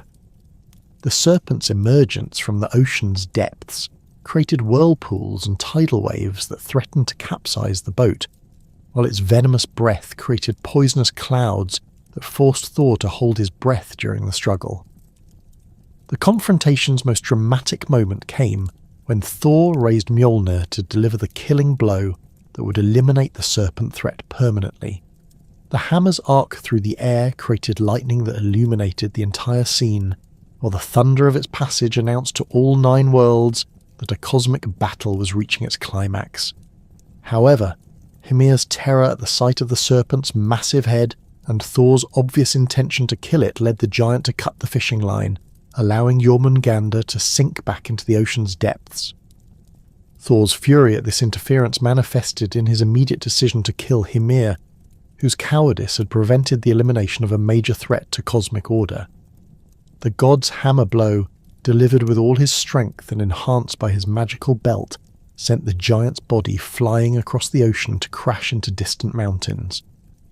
This violent response demonstrated Thor's intolerance for actions that undermined his protective mission, while establishing his willingness to kill even cooperative giants when their behaviour threatened cosmic security.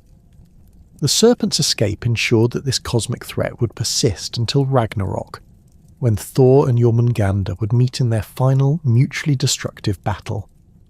The fishing expedition's failure thus contributed to the accumulation of unresolved conflicts that would eventually culminate in the world's destruction and renewal. This outcome reflected the Norse understanding that even divine power faces limitations when confronting cosmic forces, and that some threats can only be delayed rather than permanently eliminated. Thor's numerous encounters with individual giants throughout his adventures demonstrated the variety of threats that these beings posed to cosmic order and the different strategies required to defeat them.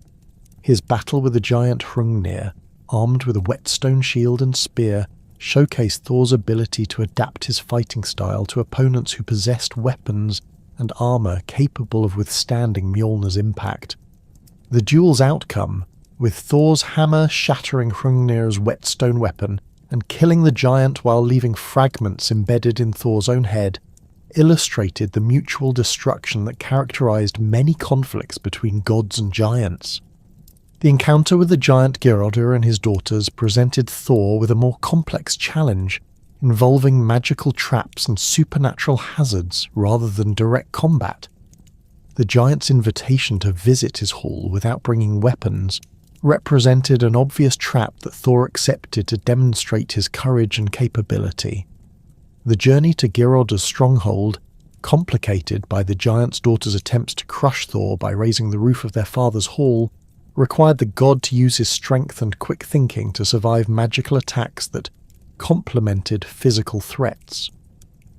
The final confrontation with Geirrodr himself demonstrated Thor's ability to turn his enemies' weapons against them when conventional combat proved insufficient.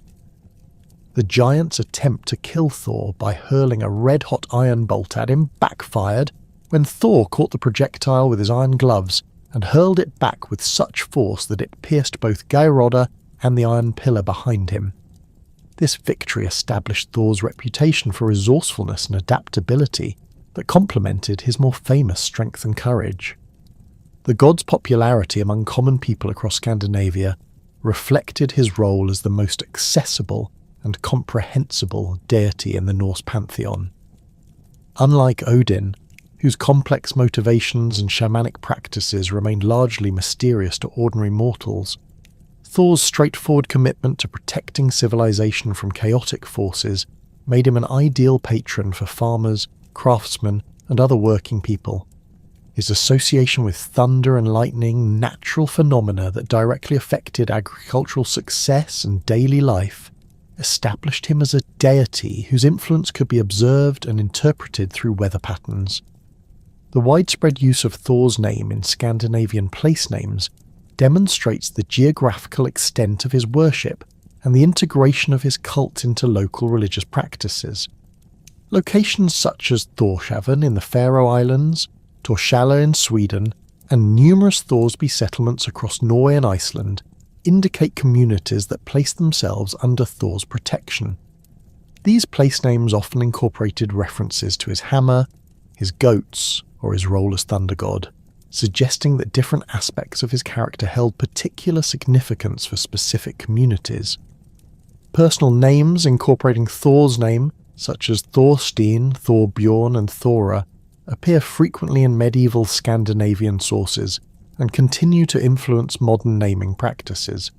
These names typically combined Thor's name with words indicating strength, protection, or divine favour, reflecting parents' hopes that their children would receive the god's protection and embody his positive characteristics.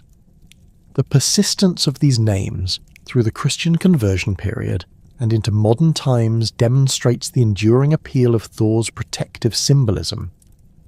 The archaeological record preserves numerous Thor's hammer amulets from across the Viking world, with concentrations in Denmark, Sweden, and Iceland, indicating the widespread nature of his cult.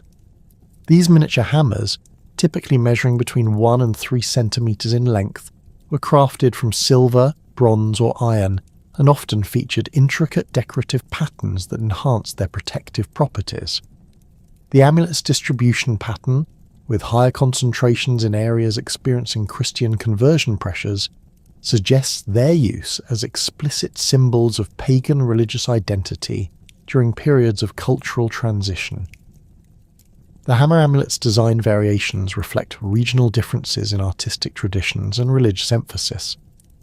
Danish examples often feature elaborate knotwork patterns that demonstrate sophisticated metalworking skills, while Icelandic specimens tend towards simpler, more functional designs that emphasize the hammer's protective symbolism over decorative elements. The inclusion of runic inscriptions on some examples indicates the integration of Thor's protection with magical practices that enhance the amulet's effectiveness. Thor's family relationships provided him with both sources of strength and potential vulnerabilities that influenced his actions throughout Norse mythology. His marriage to Sif, the goddess whose golden hair represented the fertility of grain fields, established him as a deity concerned with agricultural prosperity as well as protection from hostile forces. Sif's association with the harvest season and her role in ensuring successful crop production complemented Thor's weather-controlling abilities, creating a divine partnership that addressed both the protective and productive aspects of agricultural life. The famous incident of Loki's theft of Sif's hair, which prompted Thor's threat to break every bone in the trickster's body, demonstrated the fierce protectiveness that characterized Thor's approach to family relationships. Loki's subsequent commission of replacement hair from the dwarven craftsman resulted in golden threads that surpassed the original in beauty and magical properties, while also producing several other magical items through the competitive crafting process. This episode established the pattern of crisis and resolution that characterized many interactions between Thor and Loki throughout their complex relationship. Thor's sons Magni and Modi, whose names meant strength and courage, represented the continuation of his protective legacy into the post-Ragnarök world. These young gods, destined to survive the cosmic destruction that would claim their father, would inherit Mjolnir and continue Thor's role as protectors of the renewed world. Their survival of Ragnarök, along with a few other young gods, suggested that the essential functions of divine protection would persist even through cosmic destruction and renewal. The relationship between Thor and his father Odin reflected the complex dynamics between different approaches to divine authority and cosmic responsibility. While both gods shared a commitment to protecting cosmic order against chaotic forces, their methods and priorities often conflicted in ways that created tension within the divine hierarchy. Odin's subtle, long-term strategies that sometimes required sacrificing individual lives for strategic advantage contrasted sharply with Thor's direct, immediate responses to threats that prioritized protecting innocent victims over complex political calculations. This father-son dynamic played out most dramatically in situations where Odin's wisdom-seeking activities or political maneuvering conflicted with Thor's protective instincts. The Allfather's willingness to allow certain disasters to occur in order to gather information or test human character often frustrated Thor, whose immediate impulse was to intervene directly to prevent suffering. These disagreements reflected different aspects of divine responsibility and the challenges of maintaining cosmic order through both immediate protection and long-term strategic planning. Thor's role as the primary defender of Midgard established him as the god most directly concerned with human welfare and survival. His constant vigilance against giant incursions, his protection of travellers and farmers, and his intervention in natural disasters made him the most reliable source of divine assistance available to mortal communities. This protective function extended beyond simple military defence to encompass his role in ensuring favourable weather for agriculture, protecting livestock from predators and disease, and maintaining the natural boundaries that separated civilization from wilderness. The god's effectiveness as a protector derived not only from his tremendous strength and magical weapons, but also from his genuine concern for the welfare of ordinary people. Unlike other gods who might view mortals as useful tools or amusing diversions, Thor consistently demonstrated personal investment in human survival and prosperity. His willingness to share his food with hungry travellers, his protection of children and the elderly, and his swift punishment of those who threatened innocent people established him as a deity who truly cared about individual human lives, rather than simply maintaining abstract cosmic principles. Within the complex pantheon of Norse deities, no figure embodies contradiction and transformation more completely than Loki, the shape-shifting trickster whose actions consistently blur the boundaries between helper and destroyer, creator and annihilator. His dual nature as both problem-solver and problem-creator established him as the most unpredictable force within Asgard, capable of rescuing the gods from seemingly impossible situations while simultaneously engineering the very crises that required divine intervention. Archaeological evidence from Scandinavian sites includes ambiguous symbols and artistic representations that may depict Loki, though his protean nature made consistent iconographic representation challenging for ancient craftsmen who preferred more stable divine imagery. Loki's origins as a giant son who became integrated into the Aesir through his blood brotherhood with Odin created a fundamental tension that influenced every aspect of his character and relationships. His father Farbauti, whose name meant cruel striker, represented the destructive aspects of lightning and wildfire, while his mother Lofi or Nal embodied the island or needle that provides the spark for conflagration. This genealogy established Loki as a being whose very existence bridged the gap between the ordered world of the gods and the chaotic realm of the giants, making him uniquely qualified to understand and manipulate both cosmic forces. The blood brotherhood between Loki and Odin, sworn in the distant past when both were younger and the cosmic order less established, created an unbreakable bond that persisted despite mounting evidence of Loki's increasingly destructive behaviour. This relationship, described in the sources as involving the mingling of blood and sacred oaths that bound the participants closer than biological kinship, granted Loki a protected status within Asgard that enabled him to survive actions that would have resulted in immediate execution for any other being. The oath's terms, which required Odin to treat Loki as his own son and ensure his place at every feast and council, created a situation where the gods could neither fully trust nor completely reject their most problematic member. Loki's shape-shifting abilities represented perhaps his most distinctive characteristic, enabling him to assume forms ranging from insects and fish to birds and mammals, as well as transforming his gender at will to suit specific situations or personal inclinations. These transformations extended beyond simple physical alteration to encompass complete biological and psychological adaptation to his chosen form, allowing him to experience existence from radically different perspectives. His ability to maintain his essential consciousness while inhabiting alien forms demonstrated a mastery of identity manipulation that exceeded even Odin's shamanic shape-changing capabilities. The most famous example of Loki's gender transformation occurred during the construction of Asgard's protective wall, when he assumed the form of a mare to distract the giant builder's stallion Svadilfari. This transformation, initially undertaken to prevent the giant from completing his work and claiming Freyja, the sun, and the moon as payment, resulted in Loki's pregnancy and the subsequent birth of Sleipnir, the eight-legged horse that became Odin's primary mount. The episode demonstrated Loki's willingness to undergo profound physical and psychological transformation to achieve necessary goals, while also revealing the unexpected consequences that could emerge from his interventions.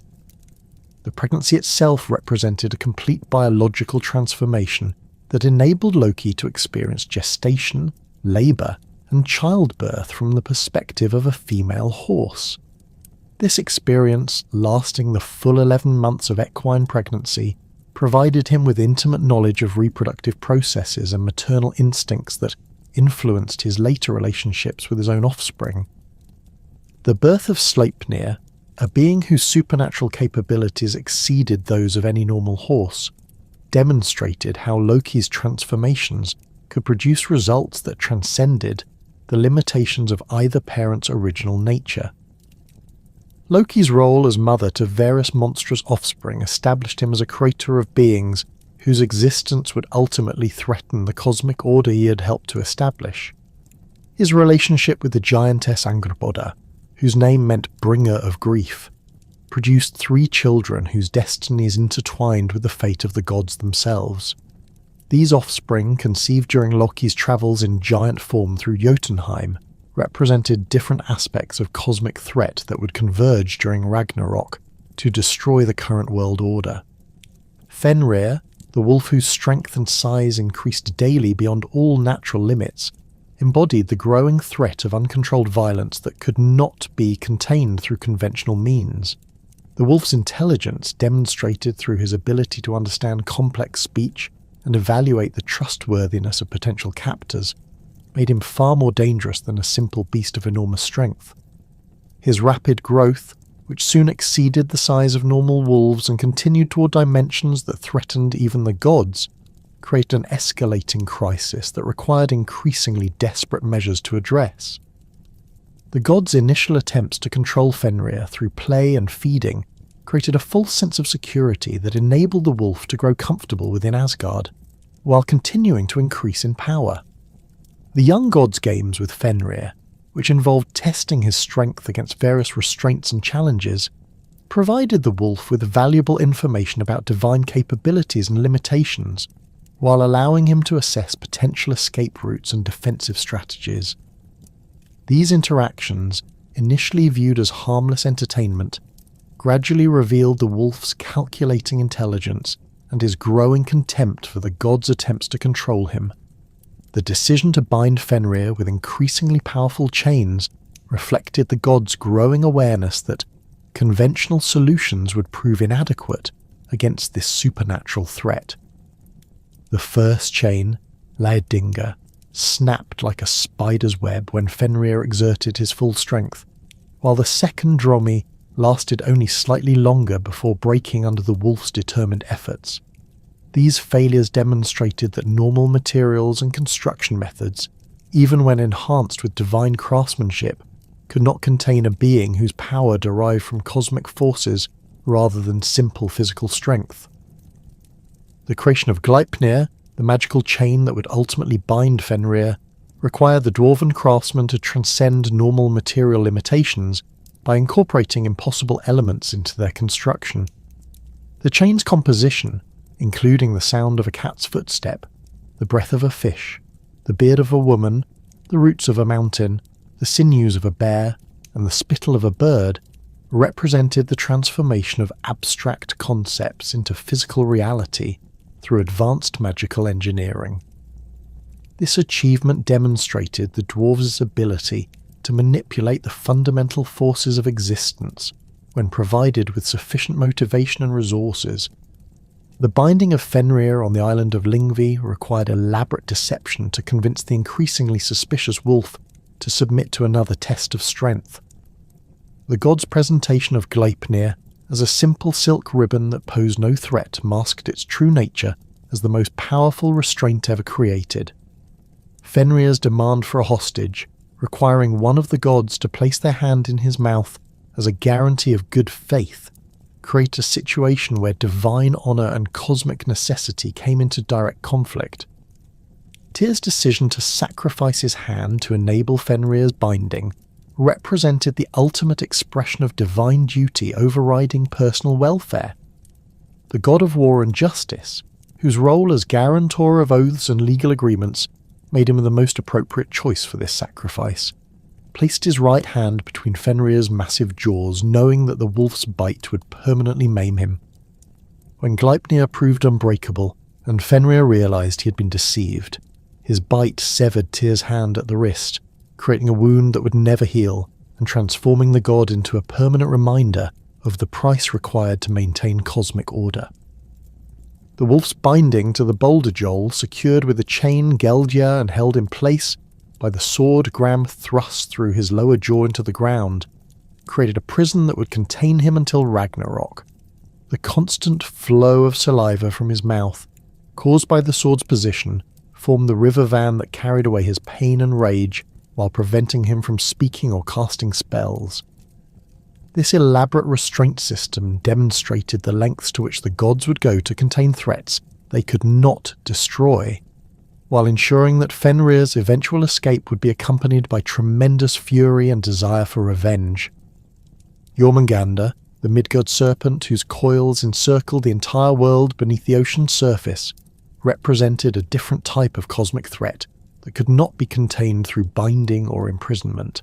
The serpent's enormous size, achieved through continuous growth since his birth, enabled him to grasp his own tail and create a living barrier that surrounded Midgard completely. His position in the ocean depths, where he remained largely invisible to surface dwellers, made him a hidden threat whose true dimensions remained unknown to most inhabitants of the 9 worlds. The serpent's venomous nature posed a threat that extended beyond simple physical destruction to encompass the poisoning of the entire world's water supply. His breath, capable of creating toxic clouds that could kill even gods, represented a form of environmental destruction that would affect all living beings rather than simply those who encountered him directly. The serpent's ability to create earthquakes and tidal waves through his movements demonstrated his connection to geological forces that could reshape the landscape itself. Thor's fishing expedition to catch Jormungandr revealed the serpent's tremendous power and the mutual destruction that would characterize their final encounter. The god's success in lifting the serpent's head above the ocean's surface, achieved through his supernatural strength and magical equipment, created a confrontation that threatened to destroy both participants and devastate the surrounding environment.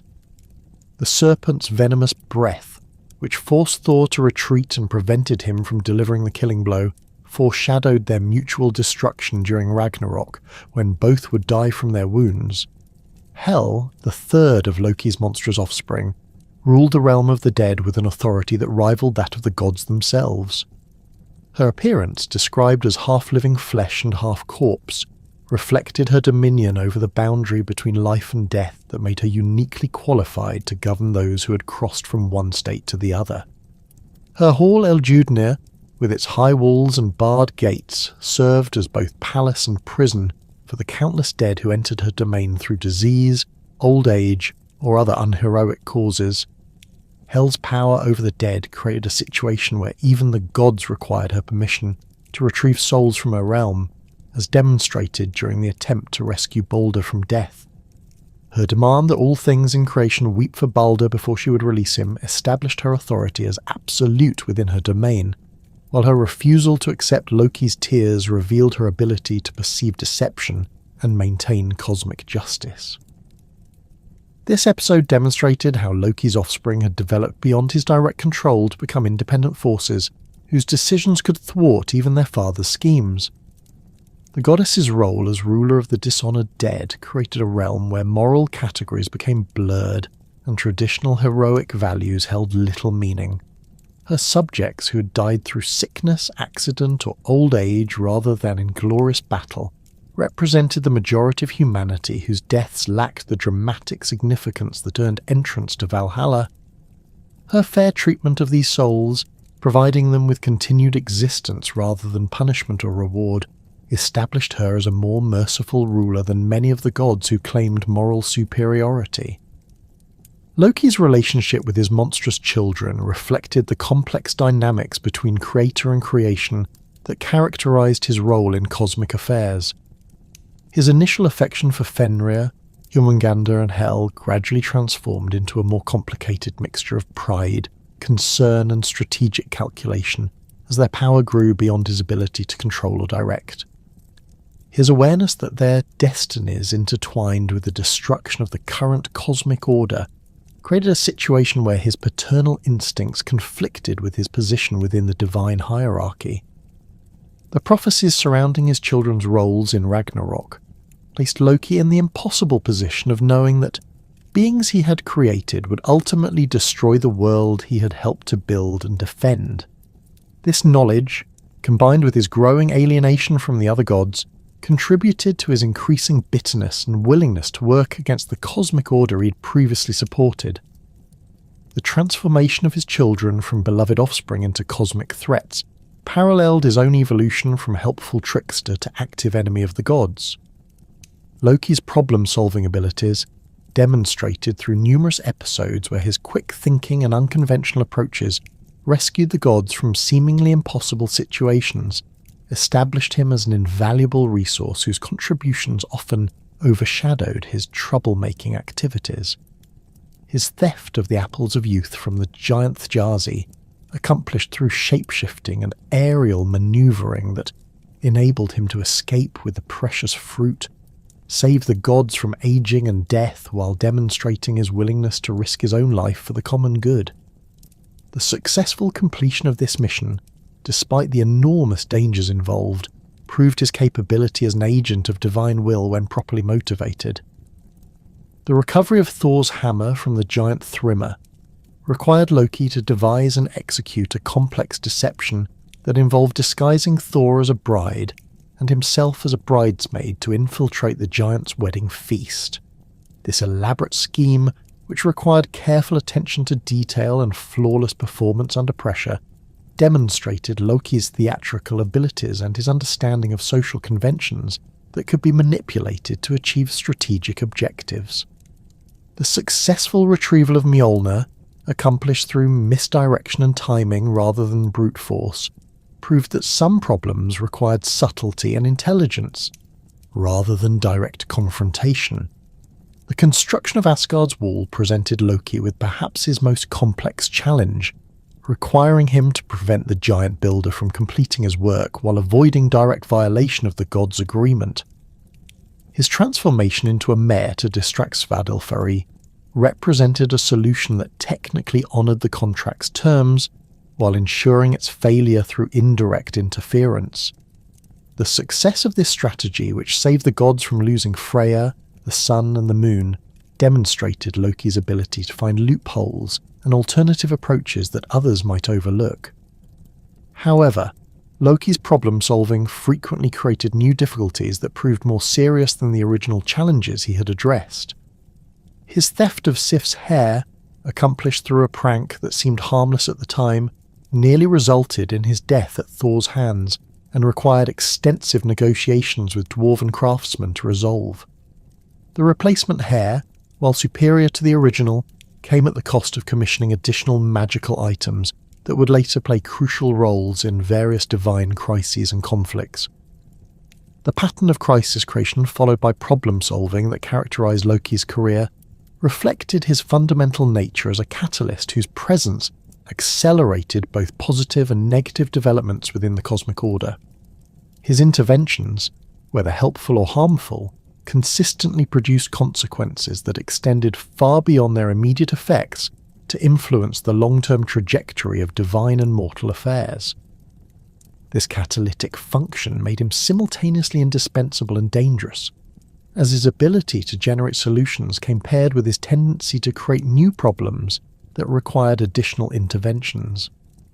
The death of Balder marked the decisive turning point in Loki's relationship with the gods, transforming him from a problematic but ultimately loyal member of the divine community into an active enemy whose actions threatened the foundation of cosmic order.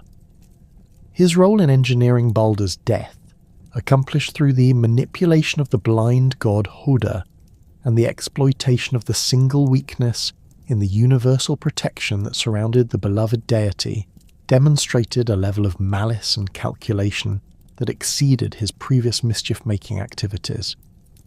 The god's investigation into Balder's death, which quickly identified Loki as the primary culprit, created a situation where his previous protected status as Odin's blood brother could no longer shield him from consequences.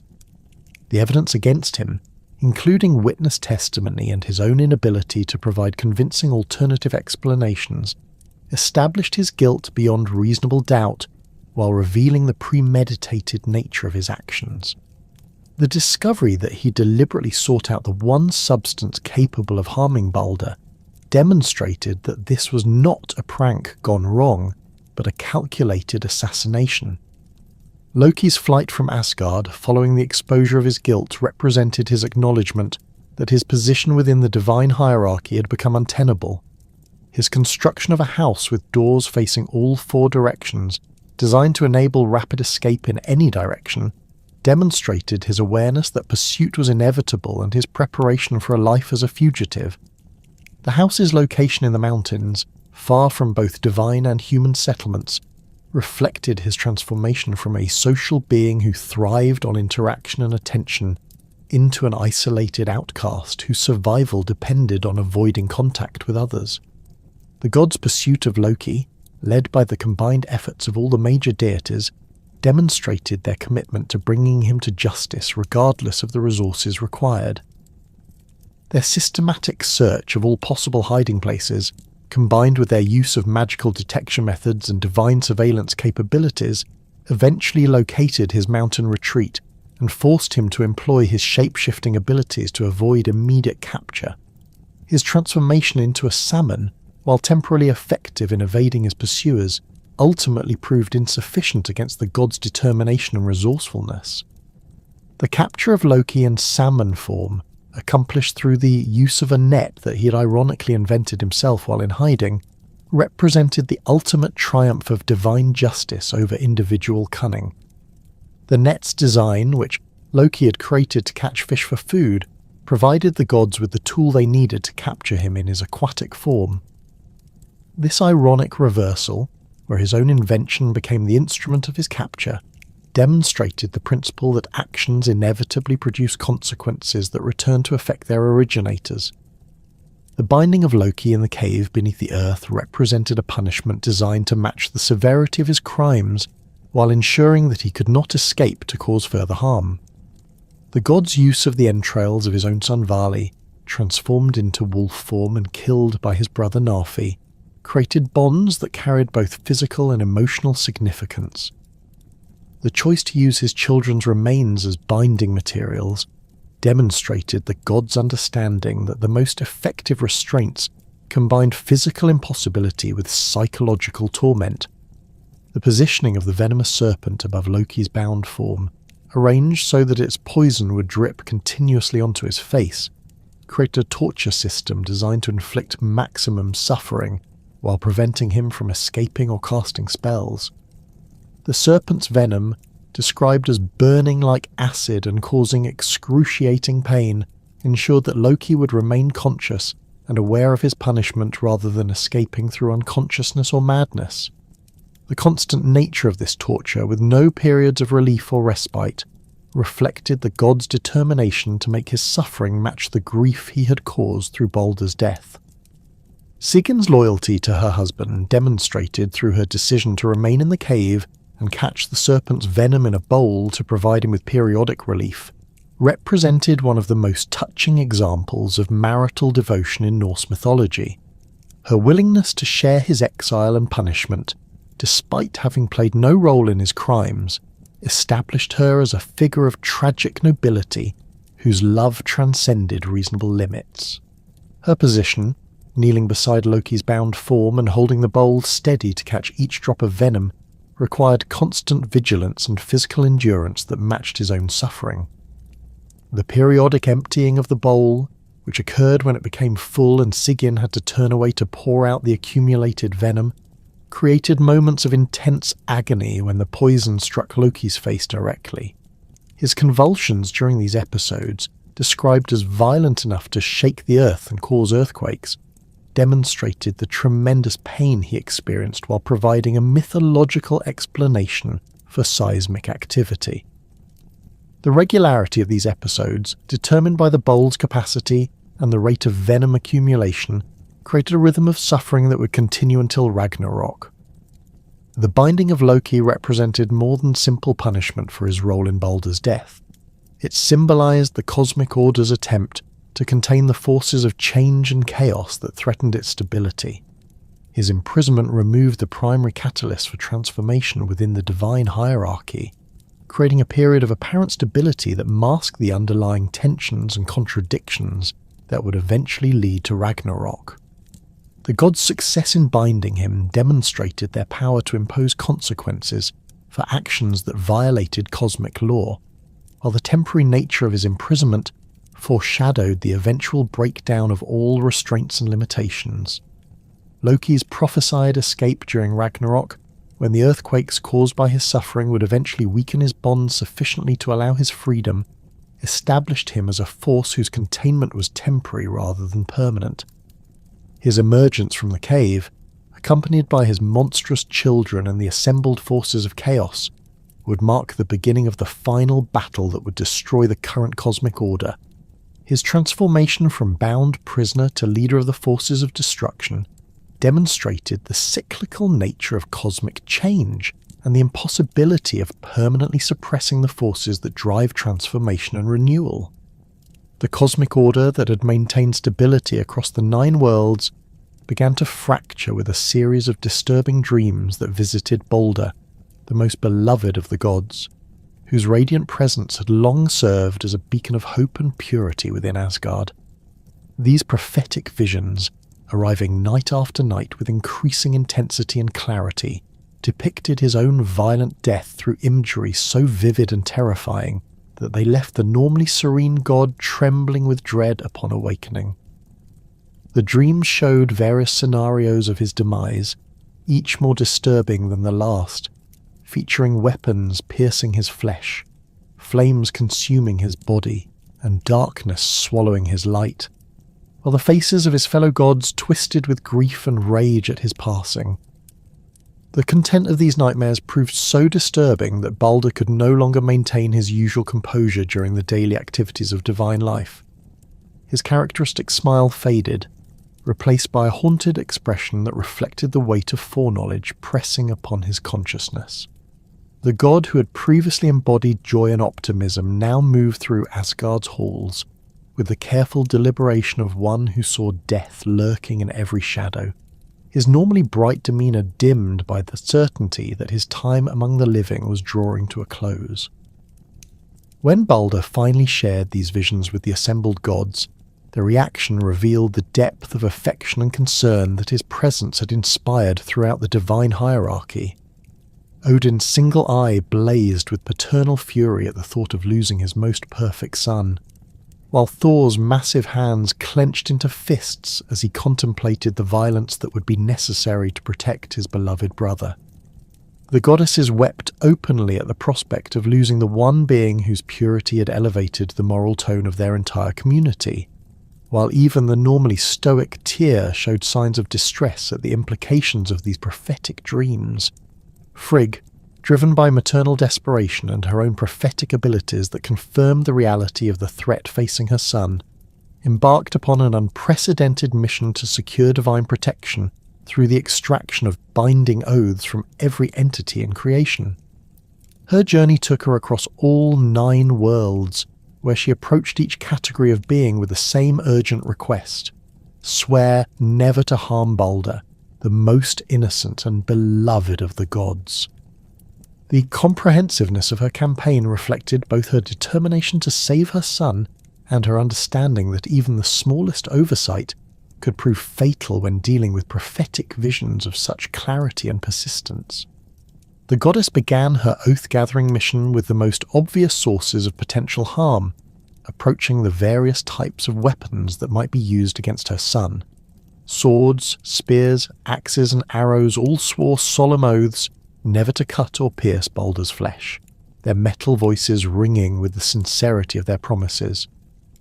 The weapons' willingness to bind themselves with such restrictions demonstrated the universal respect that Balder had earned through his consistent kindness and moral perfection, while their unanimous cooperation suggested that even inanimate objects recognized the cosmic significance of preserving his life. Fire and water, the elemental forces that had shaped the world's creation and continued to govern natural processes, also pledged their protection to Balder through oaths that bound their essential natures. Flame swore never to burn him, while water promised never to drown him, creating a supernatural immunity that extended beyond simple physical protection to encompass the fundamental forces of destruction and transformation. These elemental oaths required significant magical energy to establish and maintain, as they violated the natural order that subjected all beings to the same physical laws regardless of their moral character or divine status. The animal kingdom, from the mightiest predators to the smallest insects, joined in this unprecedented covenant of protection. Bears, wolves, and other dangerous creatures swore never to attack Balder with claw or fang, while venomous snakes and spiders promised never to poison him with their bites. Even domestic animals, whose interactions with gods typically involved service rather than violence, participated in the oath-taking ceremony that created a web of protection extending throughout the natural world. The participation of creatures both wild and tame demonstrated the universal appeal of Balder's character and the recognition that his preservation served the interests of all living beings. Diseases and ailments, the invisible enemies that claimed more lives than warfare or accident, also submitted to Frigg's demands for protective oaths. Plague, fever, and wasting sickness all swore never to touch Balder's perfect form, while injuries and wounds promised never to mar his flawless appearance. These oaths against illness and injury created supernatural health that transcended normal divine resilience to establish Balder as essentially invulnerable to all forms of harm that might befall other beings, whether mortal or divine.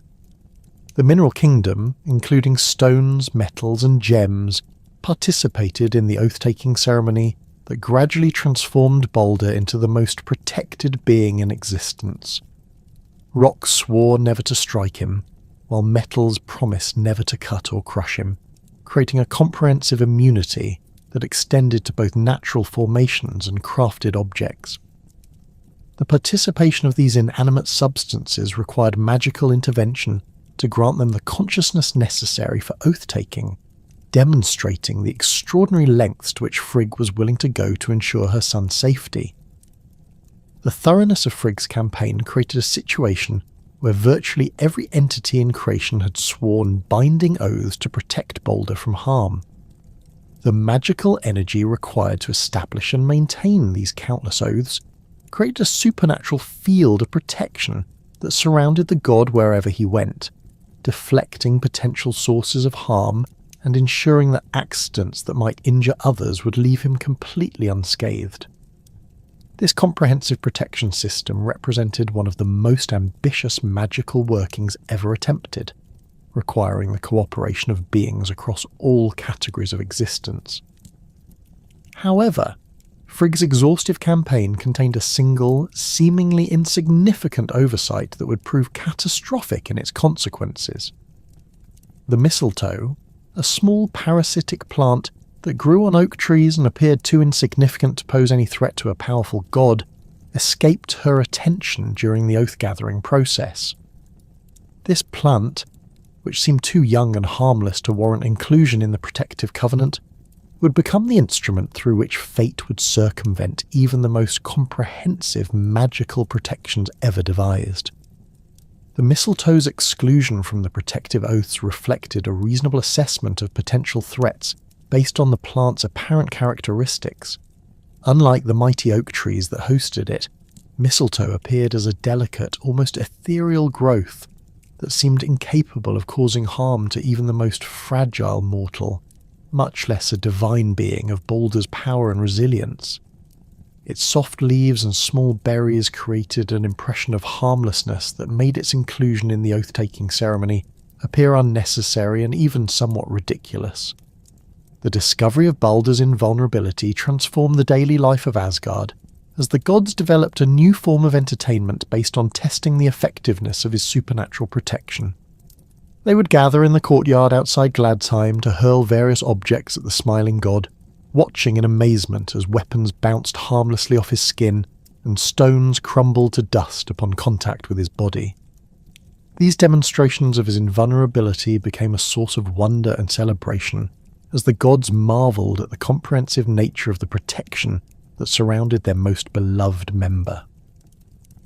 The testing sessions revealed the remarkable extent of Balder's immunity to harm, as even the most powerful weapons wielded by the strongest gods proved completely ineffective against his protected form. Thor's mighty hammer Mjolnir, capable of shattering mountains and killing giants, bounced off Baldur's chest like a child's toy, while Odin's spear Gungnir, which never missed its target, simply refused to penetrate his supernaturally protected skin. These demonstrations provided both entertainment and reassurance, as they confirmed that Frigg's protective magic had indeed rendered her son invulnerable to all conventional forms of harm. The gods' enjoyment of these invulnerability tests reflected their relief at having found a way to protect their most precious member from the prophetic dreams that had threatened his destruction. The laughter and celebration that accompanied each failed attempt to harm Balder created an atmosphere of joy and security that temporarily masked the underlying tensions and threats that continue to plague the cosmic order. The transformation of potential violence into harmless entertainment demonstrated the gods' ability to find positive applications for even the most serious magical workings. However, these celebrations of Baldur's invulnerability attracted the attention of Loki, whose complex relationship with the gods had grown increasingly strained as his actions became more destructive and his motivations more questionable. The trickster's exclusion from the joyful gatherings, whether through his own choice or the gods' reluctance to include him, created a sense of isolation and resentment that fed his growing hostility toward the divine community he had once served. His observation of the gods' happiness at Baldur's protection sparked a malicious curiosity about the specific mechanisms that had created this invulnerability. Loki's investigation into the source of Baldur's protection led him to approach Frigg directly, disguising himself as an elderly woman seeking information about the remarkable immunity that had become the talk of all 9 worlds. His shape-shifting abilities enabled him to present himself as a harmless gossip seeking to understand the magical working that had protected the beloved god, while his knowledge of social conventions allowed him to engage Frigg in conversation without arousing her suspicions. The disguise reflected his understanding that direct questioning would likely be rebuffed, while an indirect approach might yield the information he sought. The conversation between the disguised Loki and Frigg revealed the extent of the protective measures that had been implemented, as the proud mother detailed the comprehensive nature of her oath-gathering campaign. Her description of the countless entities that had sworn to protect her son demonstrated both the thoroughness of her efforts and her confidence in the effectiveness of the magical protection she had established. The goddess's willingness to discuss these measures reflected her satisfaction with the successful completion of such an ambitious magical working, and her belief that no significant threats remained. Frigg's casual mention of the mistletoe's exclusion from the protective oaths, dismissed as irrelevant due to the plant's apparent harmlessness, provided Loki with the crucial information he needed to circumvent the magical protections that had seemed impenetrable. Her explanation that the mistletoe had appeared too young and insignificant to warrant inclusion in the oath-taking ceremony revealed the single weakness in an otherwise perfect defensive system. The goddess's confidence that such a small and seemingly harmless plant could pose no threat to her powerful son demonstrated the reasonable but ultimately fatal assumption that had created this vulnerability. Armed with this knowledge, Loki immediately set out to locate and harvest mistletoe from the oak groves that surrounded Asgard. His search for the perfect specimen required careful examination of numerous plants, as he sought mistletoe that had grown large enough to be fashioned into a weapon, while remaining small enough to escape notice during the oath-gathering process. The irony of seeking the most harmless-appearing plant to create the most deadly weapon was not lost on the trickster, whose appreciation for such contradictions reflected his fundamental nature as a being who thrived on paradox and reversal. The fashioning of the mistletoe dart required Loki to employ his considerable crafting skills to transform the soft plant material into a weapon capable of penetrating divine flesh. The process involved magical enhancement of the mistletoe's natural properties, concentrating its essence into a projectile that retained the plant's fundamental nature, while gaining the hardness and sharpness necessary for use as a weapon. The resulting dart appeared innocuous to casual observation, resembling a simple twig or branch that might be used in children's games, rather than a weapon designed to kill a god.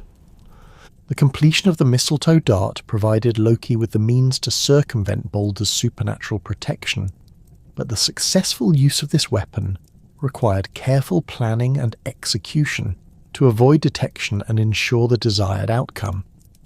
The trickster's understanding of the gods' personalities and relationships enabled him to identify the perfect unwitting accomplice for his assassination plot, Hoda, Baldur's blind brother, whose exclusion from the invulnerability testing sessions had created a sense of isolation and frustration that Loki could exploit for his own purposes. Hodra's blindness had prevented him from participating in the joyful gatherings where the gods tested Baldur's invulnerability, as his inability to see targets made it impossible for him to join in the throwing contests that had become a popular form of entertainment. This exclusion from the communal celebrations had created a sense of loneliness and inadequacy that made him vulnerable to Loki's manipulative suggestions. The blind god's genuine love for his brother, combined with his desire to participate in the activities that honoured Baldur's protection, created the perfect psychological conditions for Loki's deception.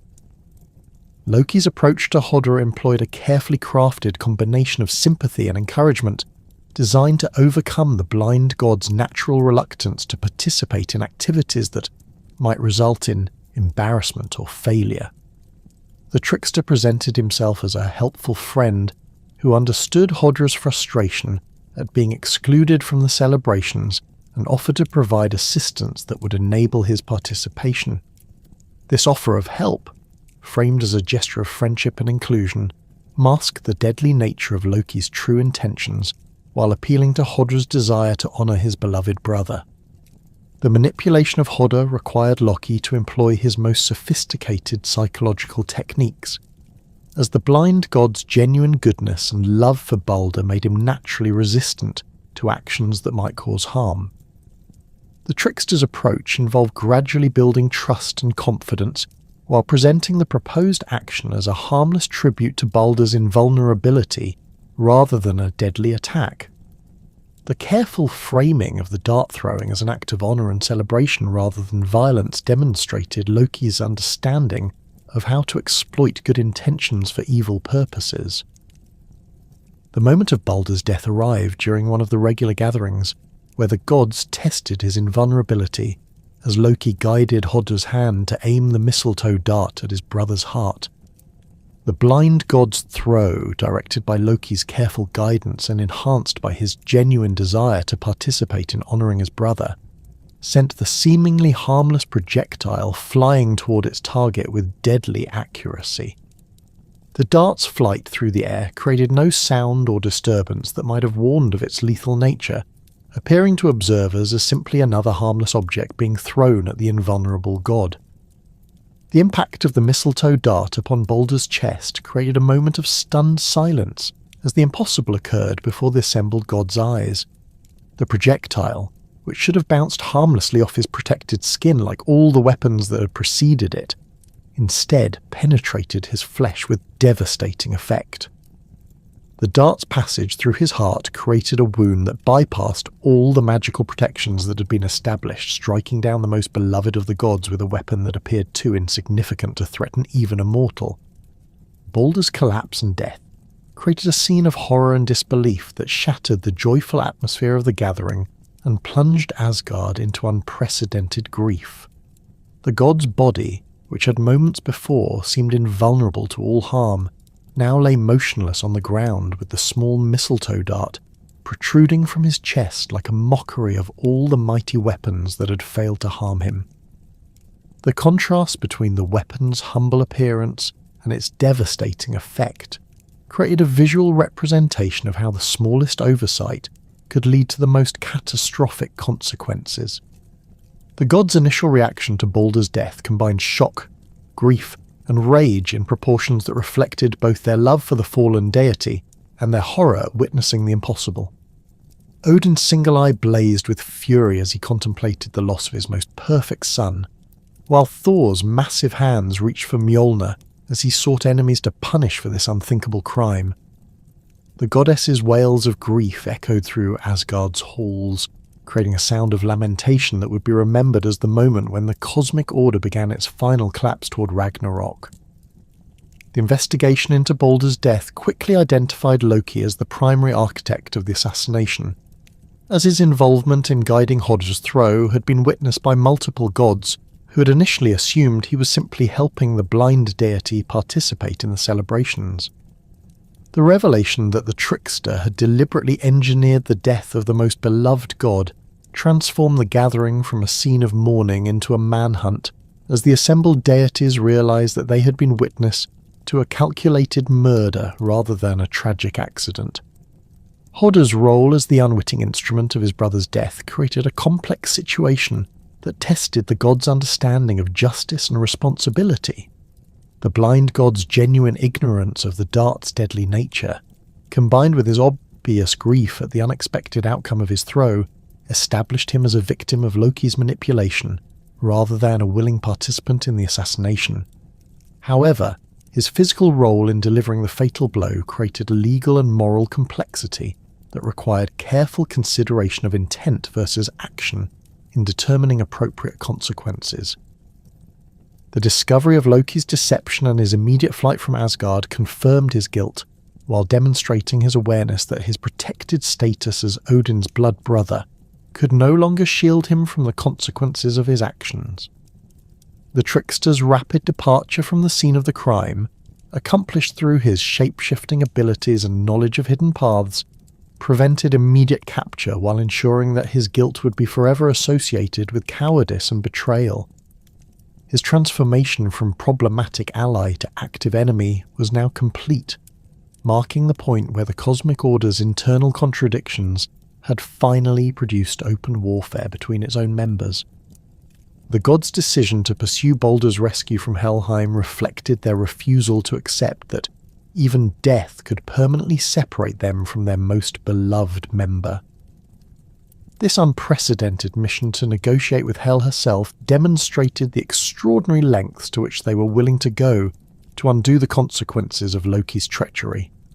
The selection of Hermodr, Odin's son, known for his courage and diplomatic skills, as the emissary for this dangerous journey reflected the gods' understanding that success would require both bravery and wisdom in dealing with the ruler of the dead. Hermodra's preparation for the journey to Helheim involved borrowing Sleipnir, the only horse capable of carrying a living rider, into the realm of the dead and returning safely. The eight-legged steed's supernatural abilities enabled him to traverse the dangerous paths that led from Asgard to Hel's domain, while his experience with interdimensional travel ensured that the journey could be completed within the time constraints imposed by Baldur's continued presence in the land of the dead. The horse's willingness to undertake this perilous mission demonstrated the universal desire to see Baldur restored to life and the cosmic order returned to its previous stability. The journey to Helheim required Hermodr to traverse landscapes that grew progressively darker and more forbidding as he approached the realm of the dead.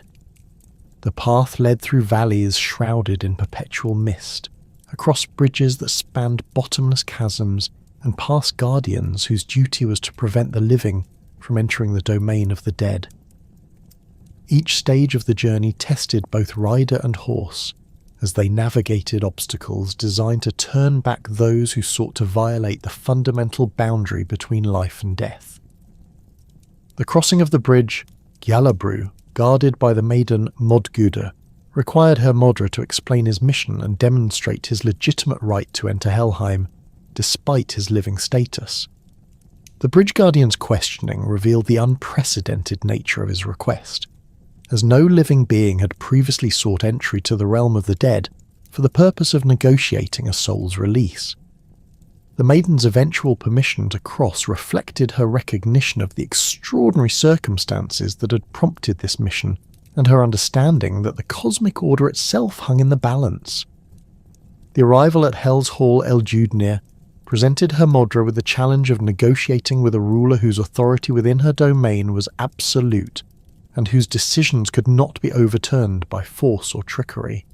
The goddess's appearance, half-living flesh and half-decaying corpse, served as a constant reminder of the boundary between life and death that she governed.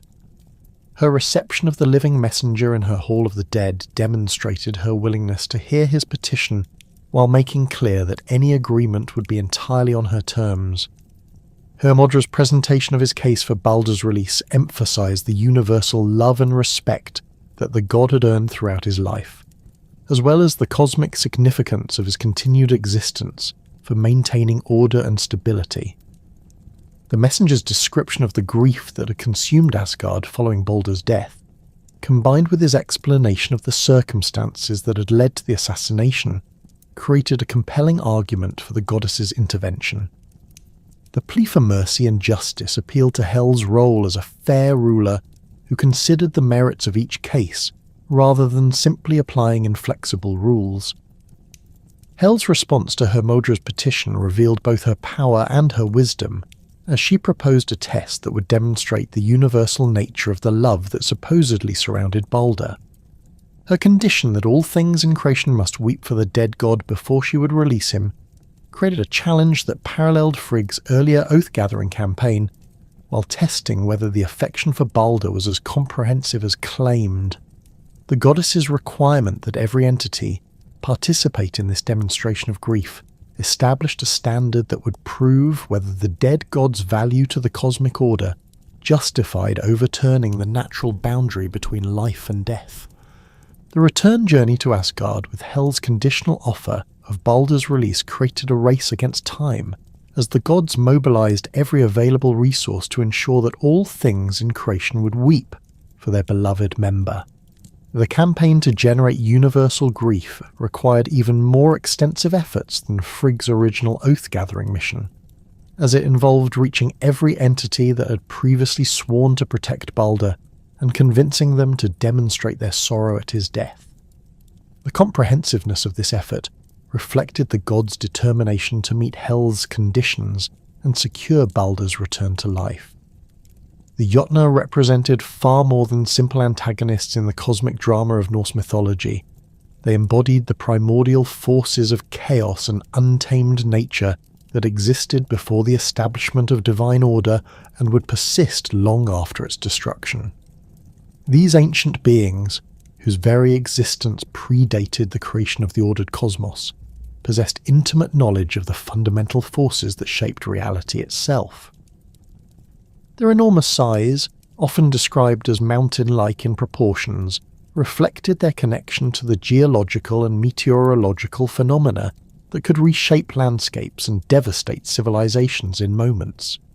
The giants' dwellings in Jotunheim, characterized by vast halls carved from living rock and fortresses that merged seamlessly with mountain ranges, demonstrated their mastery over the raw materials of creation that the gods had organized into the structured world of Midgard.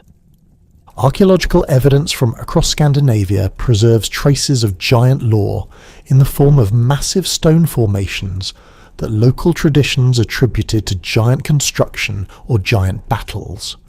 The dolmens and stone circles found throughout Denmark and southern Sweden were often explained as the remains of giant dwellings, or the weapons hurled during their conflicts with the gods.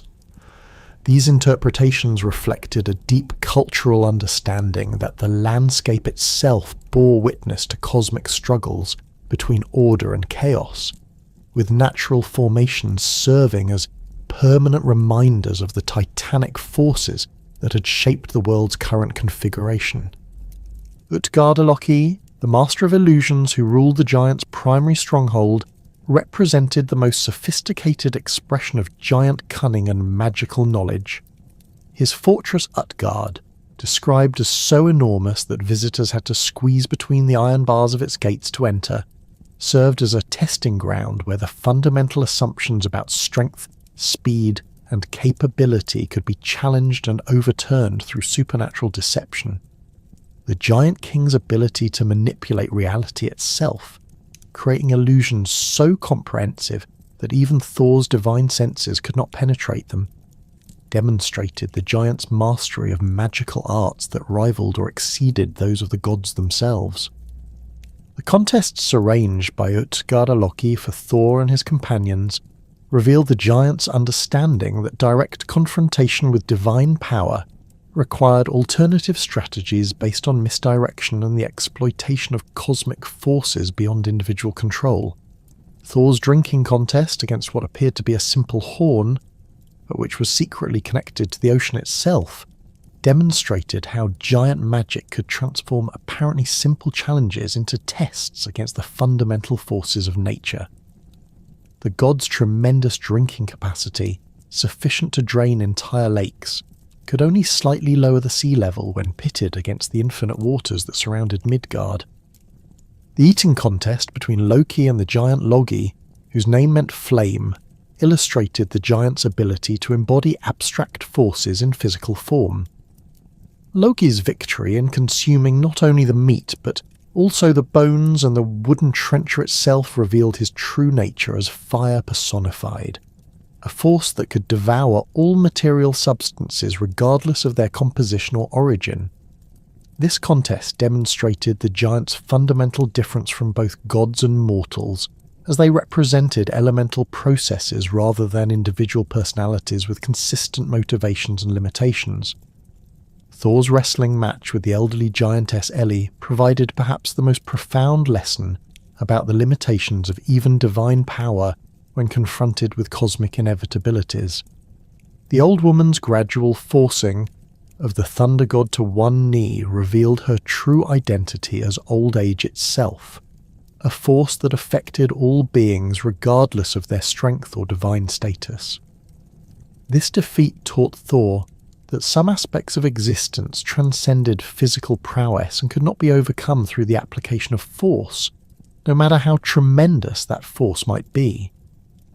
The revelation of these deceptions, disclosed by Utgarda Loki after the contest concluded, demonstrated the giants' sophisticated understanding of psychological warfare and their ability to achieve strategic victories through means that avoided direct confrontation with superior force. The Giant King's explanation that Skrymir had been himself in disguise, protected by invisible mountains that absorbed Thor's hammer blows, revealed the complex magical preparations required to survive encounters with divine wrath. The food bags sealed with magical iron wire, and the sleeping giant's positioning of mountains to intercept Mjolnir's strikes showed how giant magic operated through environmental manipulation rather than personal enhancement. Thrymr, the giant who stole Thor's hammer and demanded Freyja as ransom for its return, represented a different aspect of giant behaviour that emphasized their desire to acquire the symbols and sources of divine power. His theft of Mjolnir while Thor slept demonstrated the giant's opportunistic nature and their understanding that even the gods' most powerful weapons could be vulnerable during moments of inattention. The giant's demand for Freyja as payment revealed his awareness that the goddess's fertility magic and her knowledge of cedar represented power that could significantly enhance giant capabilities in their ongoing conflict with the divine order. The wedding feast arranged to facilitate Mjolnir's return provided Thrymr with an opportunity to demonstrate giant hospitality while simultaneously humiliating the gods through the forced disguise of Thor as a bride. The giants' preparations for the ceremony, including the slaughter of numerous cattle and the brewing of vast quantities of mead, showed how giant society could match divine standards of luxury and celebration when circumstances warranted such displays. The feast's elaborate nature also demonstrated the giants' understanding of ritual and ceremony as tools for legitimizing power transfers and creating binding agreements. The personification of natural phenomena within giant society created beings whose individual characteristics reflected the specific forces they embodied. Aegir, the giant who ruled the ocean's depths, possessed the ability to brew ale in enormous cauldrons that could provide drink for all the gods simultaneously. His hall beneath the waves, illuminated by the gleam of gold rather than fire, demonstrated how giant architecture adapted to environmental conditions that would be impossible for other beings to inhabit.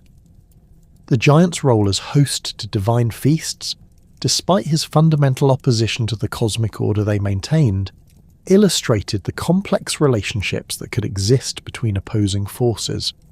Ran, Aeger's wife, wielded a magical net that could capture the souls of those who drowned in her husband's domain. Her collection of the sea dead created an underwater realm that paralleled Hel's domain while serving different cosmic functions. The drowned warriors in Ran's net retained their martial capabilities and could be called upon to serve in aquatic battles, creating an underwater army that could threaten both divine and mortal shipping. Her 9 daughters, the Wave Maidens, who are said to be the mothers of Heimdall, demonstrated how giant bloodlines could produce beings whose loyalties transcended the traditional boundaries between cosmic factions.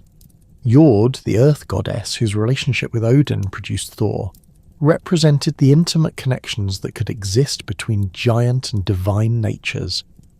Her embodiment of the Earth's fertility and stability provided the foundation upon which all terrestrial life depended, while her maternal relationship with the Thunder God created a divine being whose protective instincts extended to both gods and mortals. This union demonstrated how the creative potential of giant divine relationships could produce offspring whose capabilities exceeded those of either parent. The frost giants of Niflheim represented the destructive potential of extreme cold and the entropic forces that sought to return the cosmos to its primordial state of frozen emptiness. These beings, whose breath could freeze rivers and whose touch could kill vegetation instantly, embodied the seasonal cycles that brought death to the natural world each winter. Their conflicts with the gods often centered around their attempts to extend winter's duration and expand the boundaries of the frozen realms at the expense of areas suitable for agriculture and human habitation. The fire giants of Muspelheim, led by Surtur with his flaming sword, represented the opposing extreme of destructive heat that would ultimately consume the current world order during Ragnarök. These beings existed in a realm of perpetual flame where normal matter could not survive, requiring them to develop forms of existence that transcended material limitations.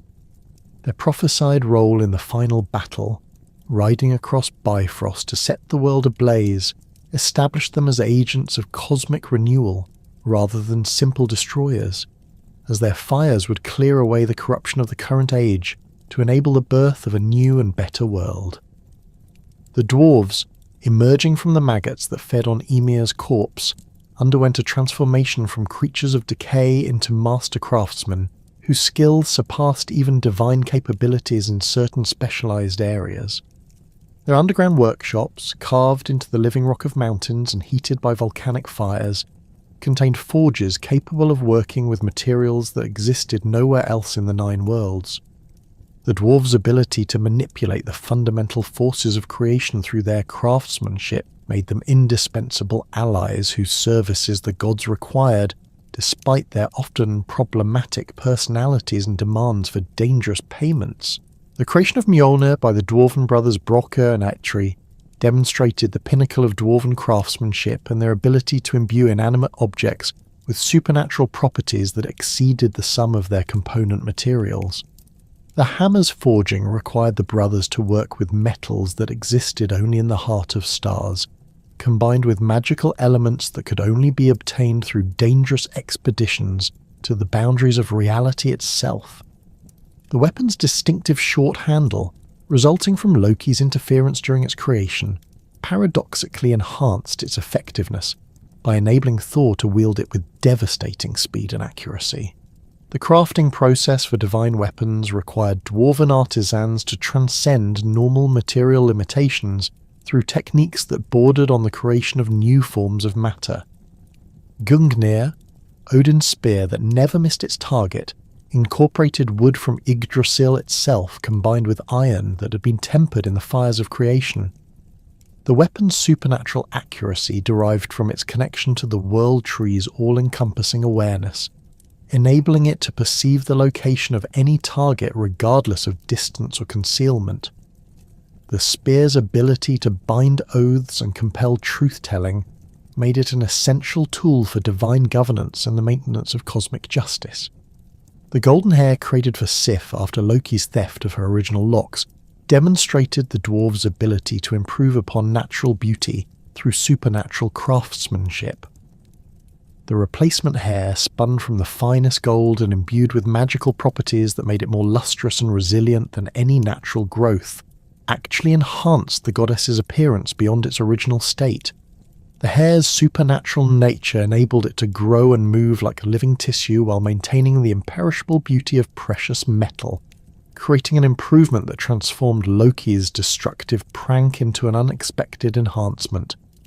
Skidbladnir, the ship crafted for Freyr by the sons of Ivaldi, represented the dwarves' mastery of engineering principles that enabled them to create vessels capable of travelling through any medium.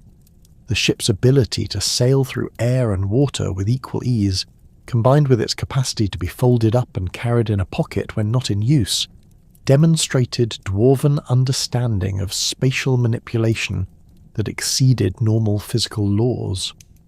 The vessel's supernatural properties included the ability to always find favourable winds and to accommodate any number of passengers while maintaining optimal sailing characteristics. The creation of Gleipnir, the magical chain that bound Fenrir, required the dwarves to work with materials that existed more as concepts than physical substances. The chain's composition, including the sound of a cat's footstep and the breath of a fish, forced the craftsman to develop techniques for transforming abstract ideas into tangible restraints. This achievement represented the ultimate expression of dwarven magical engineering, as they succeeded in creating a physical object from impossible materials that could contain a supernatural threat that conventional weapons and restraints could not hold. The dwarves' underground society operated according to principles that emphasized individual skill and craftsmanship over the hierarchical structures that characterized divine and human communities. Their workshops, each designed to maximize the efficiency of specific crafting processes, reflected a culture that valued technical excellence above social status or political power. The competition between different dwarven craftsmen, often resulting in the creation of multiple versions of similar items with varying properties, drove continuous innovation and improvement in their techniques. The payment demanded by dwarven craftsmen for their services often included elements that seemed disproportionate to the value of the work performed, reflecting their understanding that their unique skills gave them leverage in negotiations with even the most powerful customers. Their willingness to accept dangerous or seemingly impossible payments, such as the gods' lives or essential body parts, demonstrated their confidence in their ability to protect themselves through magical means and their understanding that truly exceptional work deserved exceptional compensation. The Light Elves of Alfheim represented the beneficent aspects of supernatural beings whose existence enhanced rather than threatened the cosmic order. These luminous creatures, described as fairer than the sun and more beautiful than any mortal could imagine, served as intermediaries between the divine and human realms. Their association with Freyr's rulership connected them to the fertility functions that sustained agricultural prosperity, while their ethereal nature enabled them to influence human affairs through subtle interventions that promoted harmony and growth. The Light Elves' ability to inspire creativity and artistic achievement in mortals made them popular subjects for invocation by poets, craftsmen, and other creative individuals seeking divine assistance with their work. Their influence operated through dreams and sudden insights rather than direct intervention, enabling humans to achieve levels of artistic excellence that exceeded their normal capabilities while maintaining the essential human character of the work. This form of supernatural assistance respected human agency while providing the inspiration necessary for transcendent achievement. The distinction between light and dark elves reflected the Norse understanding that supernatural beings existed along a spectrum of moral alignment rather than in simple categories of good and evil. The Light Elves' association with beneficial magic and natural beauty contrasted with the Dark Elves' connection to underground crafting and potentially harmful magical practices. However, both groups possessed the capacity for either helpful or harmful actions, depending on their relationships with specific humans and the circumstances of their interactions. The Dark Elves, often conflated with the dwarves in later sources, possessed magical knowledge that complemented their crafting skills and enabled them to influence events in the upper worlds through supernatural means. Their understanding of runic magic, herb lore, and enchantment made them valuable allies for humans seeking magical assistance, though their services typically came with prices that reflected the dangerous nature of the knowledge they possessed. The Dark Elves' willingness to teach magical techniques to worthy students created opportunities for humans to develop supernatural capabilities that could rival those of lesser gods. The Norns, three sisters who controlled the fate of gods and mortals alike, represented the ultimate expression of supernatural authority that transcended even divine power. Urd, Verdandi, and Skuld, whose names meant past, present, and future, wove the threads of destiny at the base of Yggdrasil with an authority that could not be challenged or overturned by any other force in the cosmos. Their daily task of sprinkling the world tree with water from the well of Urd maintained the cosmic order while simultaneously determining the fate of every being in existence. The Norns' appearance varied according to different sources, but they were consistently described as possessing an otherworldly beauty combined with an aura of inexorable authority that made even the gods approach them with respectful caution. Their weaving of fate operated through the manipulation of threads that represented individual lives and destinies, with the length, colour, and texture of each thread determining the specific characteristics and duration of each existence. The complexity of their work, involving the coordination of countless individual fates into coherent patterns that maintained cosmic stability, demonstrated their mastery of forces that operated beyond normal comprehension. The sisters' individual roles reflected different aspects of temporal authority and the relationship between past actions and future consequences.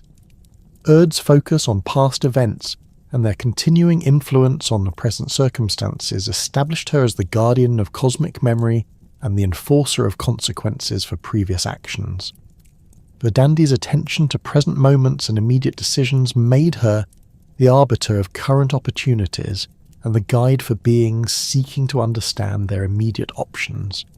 Skuld's knowledge of future possibilities and her role in determining which potential outcomes would become reality established her as the ultimate authority over destiny itself. The Valkyries, Odin's warrior maidens who selected the heroic dead for service in Valhalla, represented a specialized category of supernatural beings whose existence bridged the gap between divine authority and mortal warfare. These formidable women, typically described as tall and beautiful, with flowing hair and gleaming armor, possessed the ability to influence the outcome of battles while maintaining their primary function as recruiters for Odin's army of the dead. Their supernatural horses, capable of flying through air and travelling between worlds, enabled them to appear on any battlefield where worthy warriors might be found. The Valkyries' selection criteria for determining which fallen warriors would join the Einherjar reflected Odin's strategic thinking about the requirements for fighting in the final battle at Ragnarök. Their evaluation process considered not only combat skill and courage, but also loyalty, intelligence, and the psychological resilience necessary for supernatural warfare. The chosen warriors underwent transformation from mortal fighters into divine soldiers whose daily routine of combat, death, and resurrection prepared them for battles that would determine the fate of the cosmos itself. Individual Valkyries possessed distinct personalities and areas of expertise that reflected their specialized roles within Odin's military organization. Brynhild's association with wisdom and prophecy made her particularly valuable for strategic planning and the evaluation of long-term consequences, while other Valkyries specialized in specific types of combat or the recruitment of particular categories of warriors. Their relationships with mortal heroes, sometimes involving romantic attachments that created conflicts between duty and personal desire, demonstrated the complex emotional lives that characterize these supernatural beings. The various spirits that inhabited the Norse understanding of the natural world created a complex ecosystem of supernatural beings whose influences affected every aspect of daily life. House spirits, field spirits, and forest spirits each possess specific areas of authority and particular requirements for maintaining harmonious relationships with human communities. These beings, typically invisible to normal sight but capable of making their presence known through various signs and interventions, required regular offerings and respectful treatment to ensure their continued cooperation with human activities. The Landvætter, or land spirits, possessed territorial authority over specific geographical areas and could either assist or hinder human settlement and agricultural activities depending on their treatment by the local population. These spirits, often associated with prominent landscape features such as mountains, rivers, or ancient trees, required acknowledgement of their prior claims to the land and regular offerings to maintain their goodwill. Their ability to influence weather patterns, crop yields, and the health of livestock made them essential allies for successful farming communities. Water spirits, including the Fossagrim who inhabited waterfalls, and the Nokken who dwelt in lakes and rivers, possessed magical knowledge that could be shared with humans who approached them with proper respect and appropriate offerings. These beings often served as guardians of specific bodies of water, while also functioning as teachers of music, magic, and other supernatural arts. Their willingness to share their knowledge depended on the character and intentions of those who sought their instruction, with unworthy students facing potentially deadly consequences for their presumption. The cosmic order that had maintained its precarious balance for countless ages began to unravel through a series of ominous signs that even the gods could not ignore or prevent. The first and most devastating of these portents manifested as the Fimbulwinter, a supernatural winter that would last for 3 full years without the relief of summer's warmth. This was no ordinary seasonal cold, but a cosmic phenomenon that brought temperatures so severe that the very air seemed to crystallize, and snow fell continuously from skies that had turned the colour of old iron. The sun, already weakened by the wolves, Skoll, and Hati's relentless pursuit, provided no warmth during its brief appearances above the horizon, casting only a pale, sickly light that did nothing to melt the ever-deepening drifts of snow and ice. The Fimbulwinter's impact extended far beyond simple meteorological extremes to encompass the complete breakdown of agricultural systems that had sustained human civilization since its inception. Crops failed entirely during the first year, their seeds freezing in the ground before they could germinate, while livestock died in massive numbers despite every effort to shelter them from the supernatural cold. The rivers and lakes froze to depths that prevented fishing, while the seas became choked with ice that made maritime travel impossible. Forests died as the sap in their trunks froze and expanded, splitting ancient trees with sounds like thunder that echoed across the desolate landscape. Starvation became widespread as stored food supplies dwindled, and no new sources of nourishment could be found or produced. Human communities that had thrived for generations found themselves reduced to scavenging for bark, roots, and any organic matter that might provide minimal sustenance. The desperate search for food led to the breakdown of social bonds that had previously held communities together, as families turned against each other in their struggle to survive. Parents abandoned children they could no longer feed, while children left elderly relatives to die in the cold rather than share their meagre resources. The moral decay that accompanied the physical hardships of the Fimbulwinter manifested in the complete abandonment of the ethical codes that had previously governed human behaviour. Sacred oaths were broken without hesitation, when keeping them might mean death, while hospitality laws that had protected travellers for centuries were discarded, as communities closed their doors to strangers who might consume precious resources. The concept of honour, which had formed the backbone of Norse society, became meaningless when survival required actions that would have been unthinkable in better times. Brother turned against brother as family bonds dissolved under the pressure of competition for scarce resources. The kinship ties that had traditionally provided security and mutual support became sources of conflict as relatives fought over inheritance, food stores, and shelter. Sons killed fathers to claim their property, while brothers murdered each other over disputes that would have been resolved peacefully in normal circumstances. The breakdown of familial relationships created a society where trust became impossible, and violence was the only reliable means of resolving conflicts.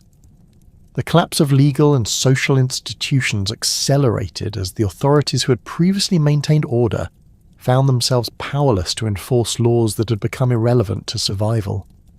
Kings and jarls, who had once commanded absolute loyalty, discovered that their subjects would no longer obey orders that conflicted with their immediate need to find food and shelter. The Thing assemblies that had traditionally resolved disputes through negotiation and legal precedent ceased to function as communities fragmented into small groups focused solely on their own survival. Religious observances, which had provided comfort and meaning during previous hardships, were abandoned as people lost faith in gods who seemed unable or unwilling to end their suffering. Temples were stripped of their valuable offerings as desperate communities sought anything that might be traded for food, while sacred groves were cut down for firewood without regard for their spiritual significance.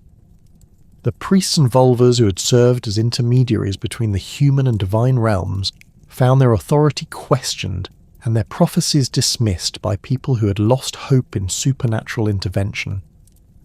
The breakdown of trade networks that had connected distant communities created isolated pockets of humanity struggling to survive without the resources and knowledge that had previously been shared across vast distances. The roads that had facilitated commerce became dangerous paths haunted by bandits and desperate refugees, while the ships that had carried goods between settlements lay frozen in harbours that had become solid ice.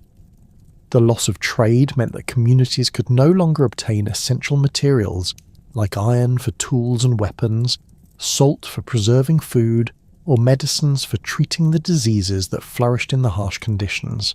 Warfare erupted between communities as groups fought for control of the few remaining resources that might enable survival through the endless winter. These conflicts lacked the honour and ritual that had characterised traditional Norse warfare, degenerating into brutal struggles where any tactic that might provide advantage was considered acceptable.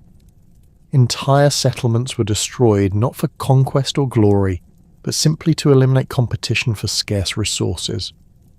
The warriors who had once fought according to codes of honour now employed poison, treachery, and the targeting of non-combatants as standard tactics.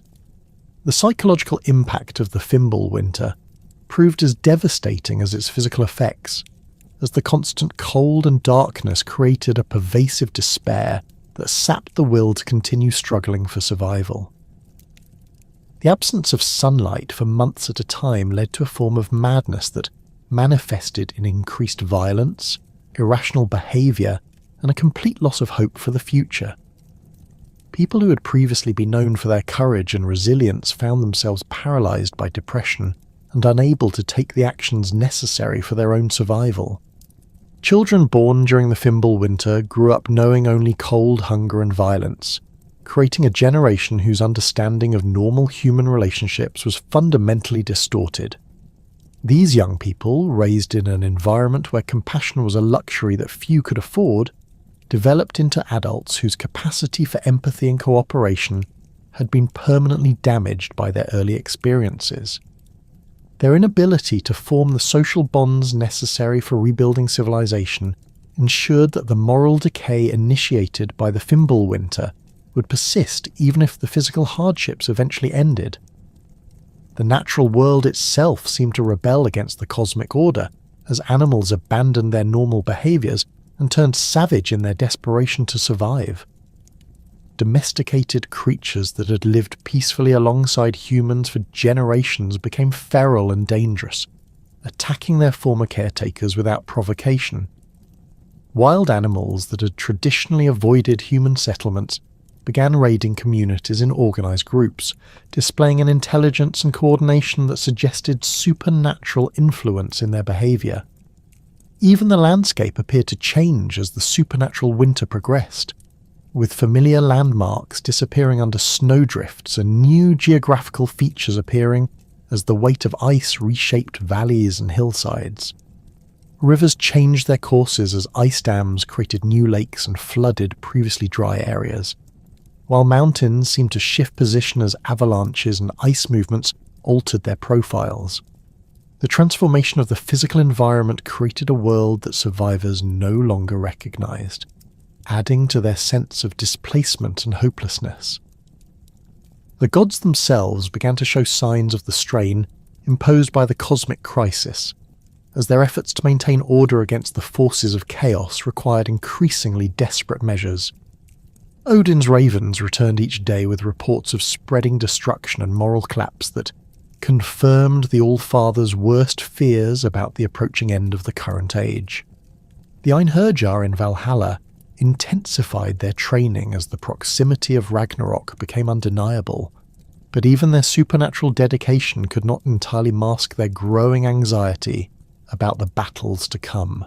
Thor's hammer rang more frequently across the skies as the thunder god fought an increasing number of giant incursions into Midgard, but his victories provided only temporary relief from threats that seemed to multiply faster than they could be defeated. The protective barriers that had traditionally separated the ordered world from the realms of chaos began to weaken under the constant pressure, allowing hostile forces to penetrate deeper into areas that had previously been secure. The Rainbow Bridge Bifrost showed signs of strain as increased traffic between the worlds tested its structural integrity. Freya's attempts to use her fertility magic to counteract the Fimbul winter proved ineffective against forces that operated on a cosmic scale beyond the reach of individual divine intervention. The goddess's usual ability to ensure agricultural prosperity and animal fertility found no purchase against a supernatural winter that had been designed to destroy rather than merely challenge the natural order. Her growing frustration at her inability to help the suffering mortals reflected the limitations that even divine power faced when confronting the fundamental forces of cosmic destruction. The binding of Loki in his underground cave began to weaken as the earthquakes caused by his agonized convulsions increased in frequency and intensity. The magical chains that held him, while still strong enough to prevent his immediate escape, showed signs of wear that suggested his eventual freedom was inevitable rather than merely possible. The serpent's venom continued to drip onto his face, but his growing rage at his imprisonment and his desire for revenge against the gods who had bound him provided him with strength that gradually overcame even the most powerful restraints. Sigin's vigil beside her bound husband became increasingly difficult as the cave's environment grew more hostile and the earthquakes more violent. The loyal wife's dedication to catching the serpent's venom in her bowl provided Loki with periods of relief that enabled him to conserve his strength for the final effort that would break his bonds. Her presence also served as a constant reminder of the injustices he had suffered, feeding his anger and determination to survive long enough to claim his revenge against those who had destroyed his family and condemned him to eternal torment. The weakening of Fenrir's bonds on the island of Lyngvi became apparent as the magical chain Gleipnir began to show signs of stress from the wolf's continued growth and increasing strength.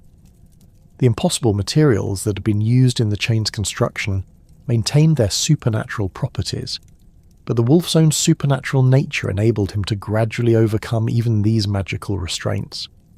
His intelligence, which had grown along with his physical power, allowed him to identify the weak points in his prison and focus his efforts on the areas most likely to yield to persistent pressure. The wolf's hatred for the gods who had deceived and bound him provided him with motivation that transcended mere physical strength, as his desire for revenge gave him the psychological endurance necessary to maintain his escape efforts over the years of his imprisonment. His memory of Tyr's sacrifice, which had enabled his binding, created a particular focus for his rage that promised terrible consequences for the god of war when their final confrontation arrived. The wolf's growing awareness that his escape would coincide with the end of the current cosmic order filled him with anticipation for the destruction he would help to bring about. Jormungandr's movements in the ocean depths created increasingly violent storms and tidal waves that devastated coastal communities already struggling with the effects of the Fimbulwinter. The serpent's growing agitation, caused by his awareness of the approaching final battle, led him to thrash against the ocean floor with such violence that underwater earthquakes became common occurrences. His venomous breath began to poison larger areas of the sea, killing fish and marine life in massive numbers that further reduced the food sources available to struggling human populations. The serpent's tail, which he had grasped in his mouth to encircle Midgard completely, began to loosen as his movements became more violent and his attention focused on the coming confrontation with Thor. This loosening of his grip created gaps in the living barrier that had surrounded the human world, allowing chaotic forces from the outer ocean to penetrate into areas that had previously been protected. The breakdown of this natural boundary marked another step in the dissolution of the cosmic order that had maintained stability since the world's creation. Hel's realm experienced unprecedented activity as the death toll from the Fimbulwinter overwhelmed the usual processes for managing the deceased. The goddess of the dead found her domain flooded with souls who had died from starvation, cold, and violence, creating administrative challenges that strained even her supernatural capabilities. The traditional segregation of the dead according to the manner of their deaths became impossible to maintain as the sheer numbers of new arrivals exceeded the capacity of the existing organizational systems. The increased population of the dead created opportunities for Hel to build an army that could rival the Einherjar in Valhalla, as the angry spirits of those who had died unjustly during the Fimbulwinter provided her with motivated recruits for the coming battle. These souls, filled with resentment at the gods' failure to protect them and bitter about the circumstances of their deaths, proved eager to join any force that promised revenge against the cosmic order that had failed them. Their numbers grew daily as the death toll from the supernatural winter continued to mount. The ship Naglfar, constructed from the fingernails and toenails of the dead, began to take shape in Hel's realm, as the increased mortality provided abundant building materials for this vessel of doom.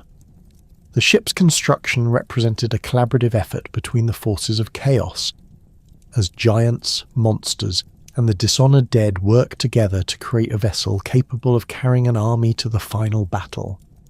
The ship's supernatural properties, derived from its gruesome construction materials, enabled it to sail through any medium and carry unlimited numbers of passengers without affecting its speed or maneuverability. The barriers between the 9 worlds began to weaken as the cosmic order lost its ability to maintain the separations that had previously kept hostile forces confined to their appropriate realms. Giants found it easier to travel between Jotunheim and other worlds, while monsters and chaotic entities began appearing in locations where they had never been seen before.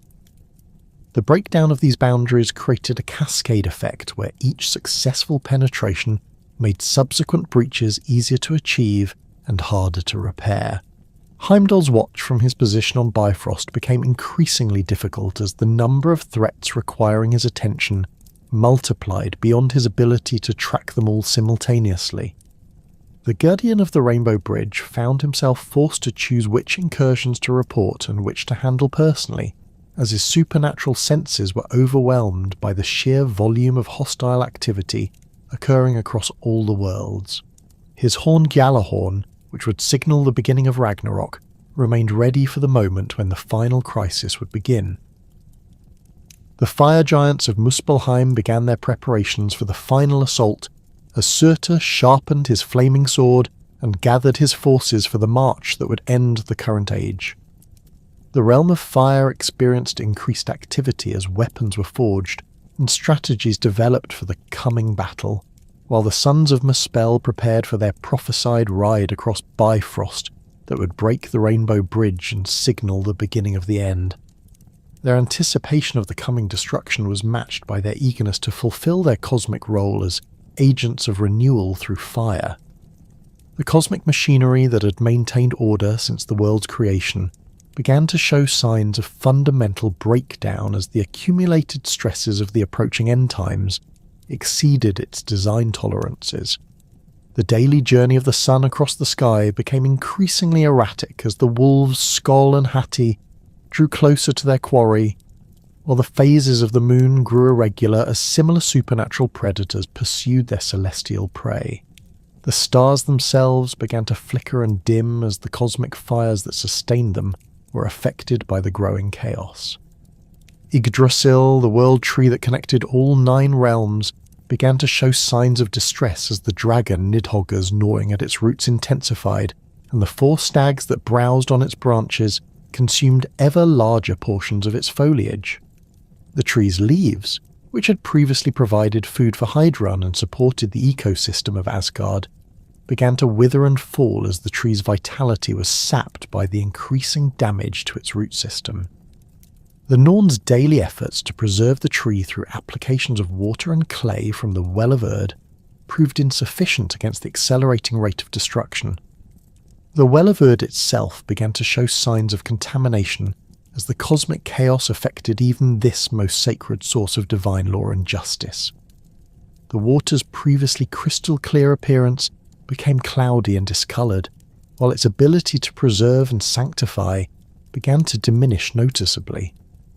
The Norns' weaving of fate became increasingly difficult, as the threads they worked with grew brittle and prone to breaking, making it harder to maintain the complex patterns that govern the destinies of gods and mortals alike.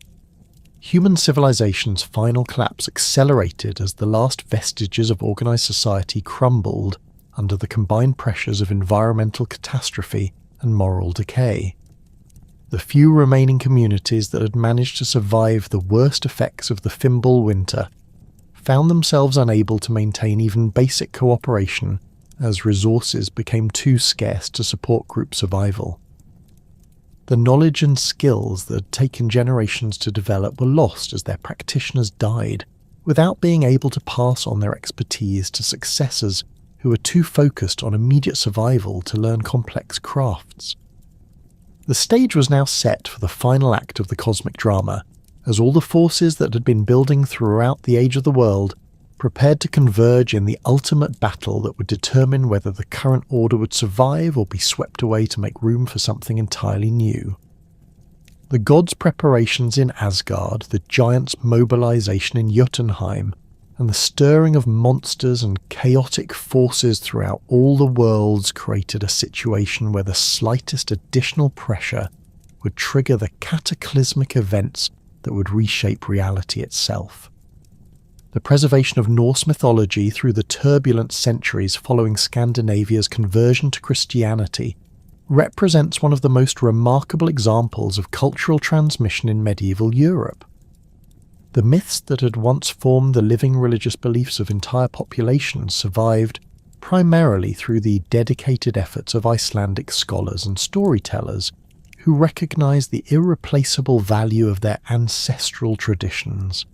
Iceland's unique position as a society founded by Norwegian emigrants during the Viking Age, combined with its relative isolation from continental European political pressures, created conditions that allowed pagan traditions to persist alongside Christian beliefs far longer than in mainland Scandinavia. The 13th century compilation of the Prose Edda by Snorri Sturluson marked the most systematic attempt to preserve Norse mythological knowledge for future generations. Snorri's work emerged from his recognition that the complex poetic traditions of his ancestors required extensive mythological knowledge that was rapidly disappearing as Christianity displaced the old religion. His systematic organization of divine genealogies, cosmological concepts, and narrative cycles created a comprehensive reference work that would prove invaluable to scholars centuries later. The preservation of the Poetic Edda in manuscripts like the Codex Regius ensured that the actual voices of pre-Christian poets continued to speak across the centuries, maintaining the authentic flavour of mythological thought that might otherwise have been lost to Christian reinterpretation. Medieval Icelandic saga literature provided another crucial vehicle for preserving mythological elements within ostensibly historical narratives. The family sagas, while focusing on the adventures and conflicts of specific lineages, frequently incorporated supernatural elements that reflected underlying mythological beliefs. References to shape-shifting, prophetic dreams, and divine intervention appeared regularly in these texts, demonstrating how mythological thinking continued to influence Icelandic understanding of causation and meaning even after formal conversion to Christianity. The preservation of these narrative traditions in manuscripts created a repository of cultural knowledge that would prove essential for later reconstructions of Norse religious thought. The rediscovery of Norse mythology during the Romantic period of the 18th and 19th centuries coincided with broader European interests in national origins and cultural authenticity that made ancient traditions particularly appealing to scholars and artists seeking alternatives to classical Mediterranean influences. The publication of Paul-Henri Mallet's introduction à l'Histoire de Danemark in 1755 introduced Norse mythology to French intellectual circles, while subsequent translations and scholarly works brought these traditions to the attention of German Romantic writers who were developing theories about the relationship between landscape, language, and cultural character. The Brothers Grimm's work on Germanic folklore and mythology helped establish Norse traditions as part of a broader Germanic cultural heritage that extended far beyond Scandinavia itself. German Romantic fascination with Norse mythology reached its artistic culmination in Richard Wagner's monumental Ring Cycle, a four-opera sequence that transformed ancient Scandinavian myths into a modern dramatic spectacle that captured the imagination of 19th century audiences. Wagner's Der Ring des Nibelungen drew heavily on both the prose Edda and the medieval German Nibelungenlied to create a synthesis of Norse and Germanic traditions that emphasized themes of power, corruption, and redemption that resonated with contemporary concerns about industrialization and social change.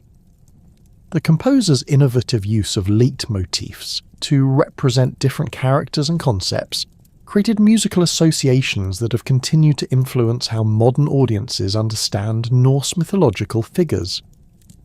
The Ring Cycle's impact extended far beyond the opera house to influence literature, visual arts, and popular culture throughout the late 19th and early 20th centuries. Wagner's interpretation of Odin as the Wanderer, a figure torn between wisdom and power who ultimately brings about his own destruction, established a template for understanding the Allfather that continues to influence modern depictions.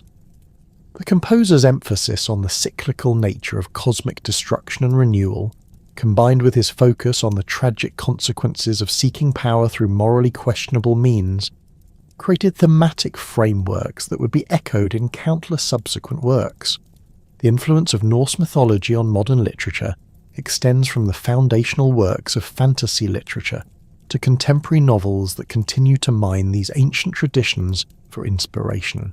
J.R.R. Tolkien's extensive use of Norse mythological elements in The Lord of the Rings and related works demonstrates how these ancient stories could be transformed into modern narratives that retained their essential power while addressing contemporary concerns.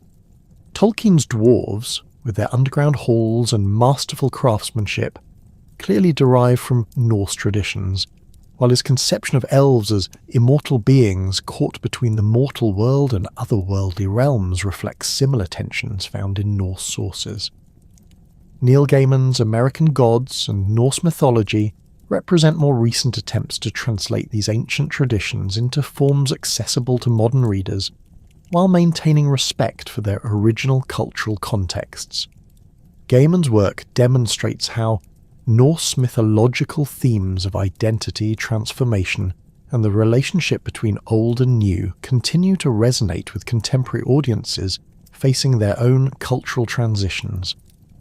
His emphasis on the psychological complexity of mythological figures, particularly Loki's role as both creator and destroyer, reflects modern understanding of personality and motivation, while remaining true to the essential characteristics preserved in medieval sources. The Marvel Comics adaptation of Thor and related Norse mythological figures represents perhaps the most widespread modern exposure to these traditions, introducing Norse gods to global audiences through comic books, films, and television series that have reached hundreds of millions of people worldwide.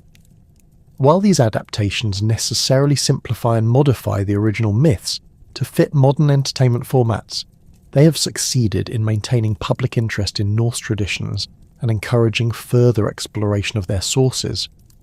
The Marvel Thor's characterization as a heroic protector whose strength is tempered by growing wisdom reflects genuine aspects of the mythological figure while adapting his adventures to contemporary narrative expectations. Archaeological discoveries continue to expand and refine our understanding of Norse religious practices, providing material evidence that complements and sometimes challenges the literary sources that have traditionally formed the basis for mythological interpretation. The excavation of temple sites like Gamla Uppsala in Sweden has revealed evidence of ritual activities that align with descriptions in medieval sources while also providing new information about the practical aspects of Norse religious observance. The discovery of ritual deposits, ceremonial weapons, and religious artifacts at sites across Scandinavia demonstrates the widespread nature of mythological beliefs and their integration into daily life throughout the Viking Age. The Sander figurine from Gotland, depicting a seated figure with a pointed cap who may represent Odin, provides rare visual evidence for how Norse gods were conceived and represented in their original cultural context. Similarly, the numerous Thor's hammer amulets found throughout Scandinavia and Viking settlements abroad demonstrate the practical religious significance of mythological symbols and their use in personal devotion and protection. These archaeological finds help bridge the gap between the literary preservation of myths and their actual function in the lives of the people who believed in them. Recent excavations at sites like Tissø in Denmark have revealed evidence of ritual feasting and weapon sacrifice that corresponds closely to descriptions of religious practices in the literary sources. The discovery of deliberately damaged weapons and jewellery in ritual contexts provides material confirmation of the sacrifice practices described in mythological narratives, while the remains of large-scale feasts suggest the social dimensions of religious observance that extended beyond individual devotion to encompass community celebration and divine communication. The role of Norse mythology in modern Scandinavian cultural identity reflects complex negotiations between historical heritage and contemporary values that continue to evolve as these societies grapple with questions of national character and cultural authenticity. The use of mythological symbols and references in official contexts, from national emblems to public art installations, demonstrates the continued relevance of these ancient traditions, while also raising questions about their appropriate interpretation and application in modern democratic societies. The problematic appropriation of Norse symbols by various political movements throughout history has created ongoing challenges for legitimate scholarly and cultural engagement with these traditions. The Nazi regime's distortion of Norse mythology to support racial theories and militaristic ideology created associations that continue to complicate public understanding of these traditions. The appropriation of symbols like Thor's hammer and runic inscriptions by white supremacist groups has forced scholars and cultural institutions to develop strategies for reclaiming these symbols while educating the public about their authentic historical significance. Modern Scandinavian countries have generally succeeded in maintaining positive relationships with their mythological heritage, while rejecting the political distortions that characterized 20th century appropriations. The celebration of mythological themes in cultural festivals, educational programs, and artistic works demonstrates how these traditions can be honoured without endorsing the ideological frameworks that have sometimes been imposed upon them. The emphasis on mythological stories as sources of cultural wisdom rather than political doctrine reflects mature approaches to heritage preservation that acknowledge both the value and the potential dangers of ancient traditions.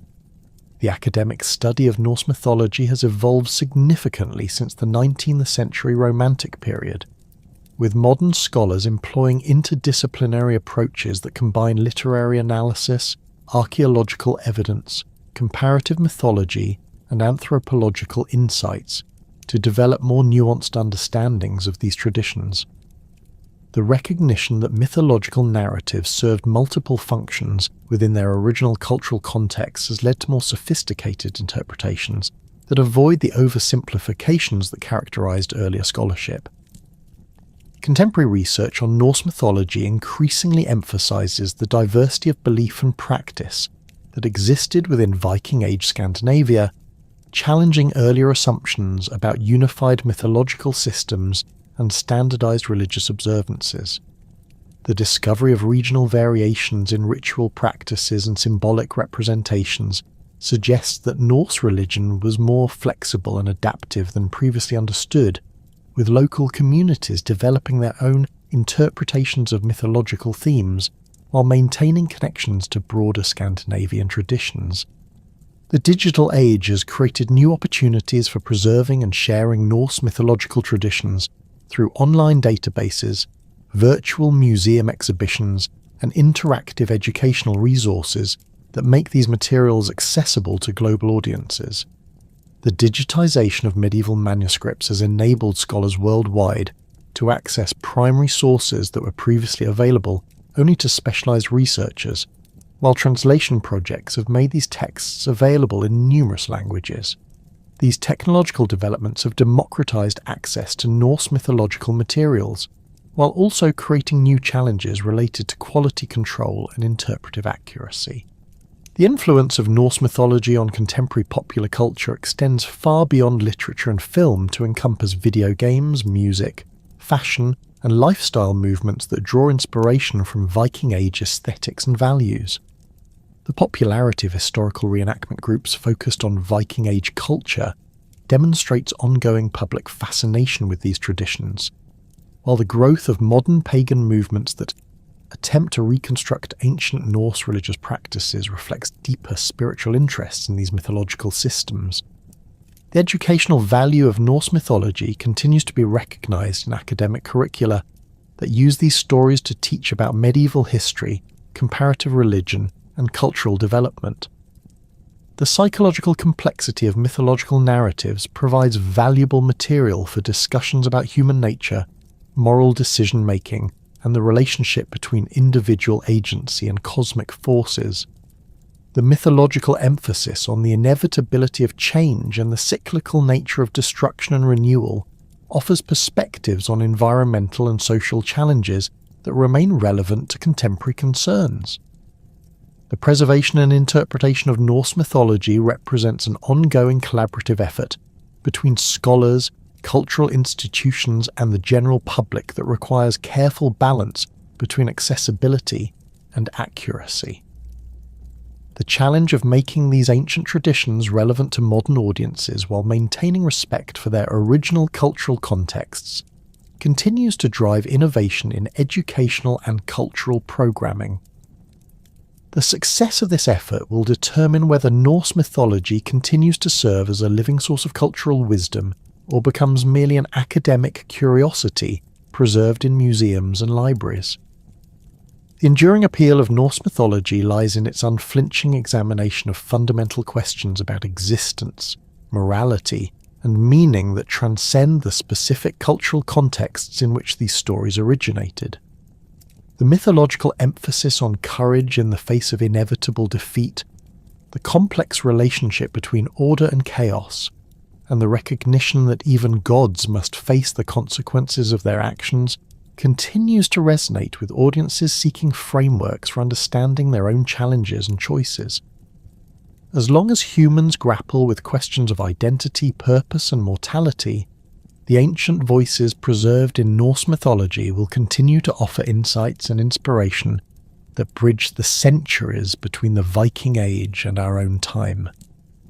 The legacy of Norse mythology thus extends far beyond its historical significance as the religious system of medieval Scandinavia to encompass its ongoing role as a source of cultural creativity, philosophical reflection, and artistic inspiration. The careful preservation of these traditions by medieval scholars their rediscovery by romantic writers and artists, and their continued adaptation by contemporary creators demonstrates the remarkable durability of mythological narratives that speak to fundamental aspects of human experience. The future of Norse mythology will depend on the continued efforts of scholars, artists, and cultural institutions to maintain the delicate balance between preservation and innovation that allows ancient wisdom to address modern concerns while retaining its essential character and authenticity.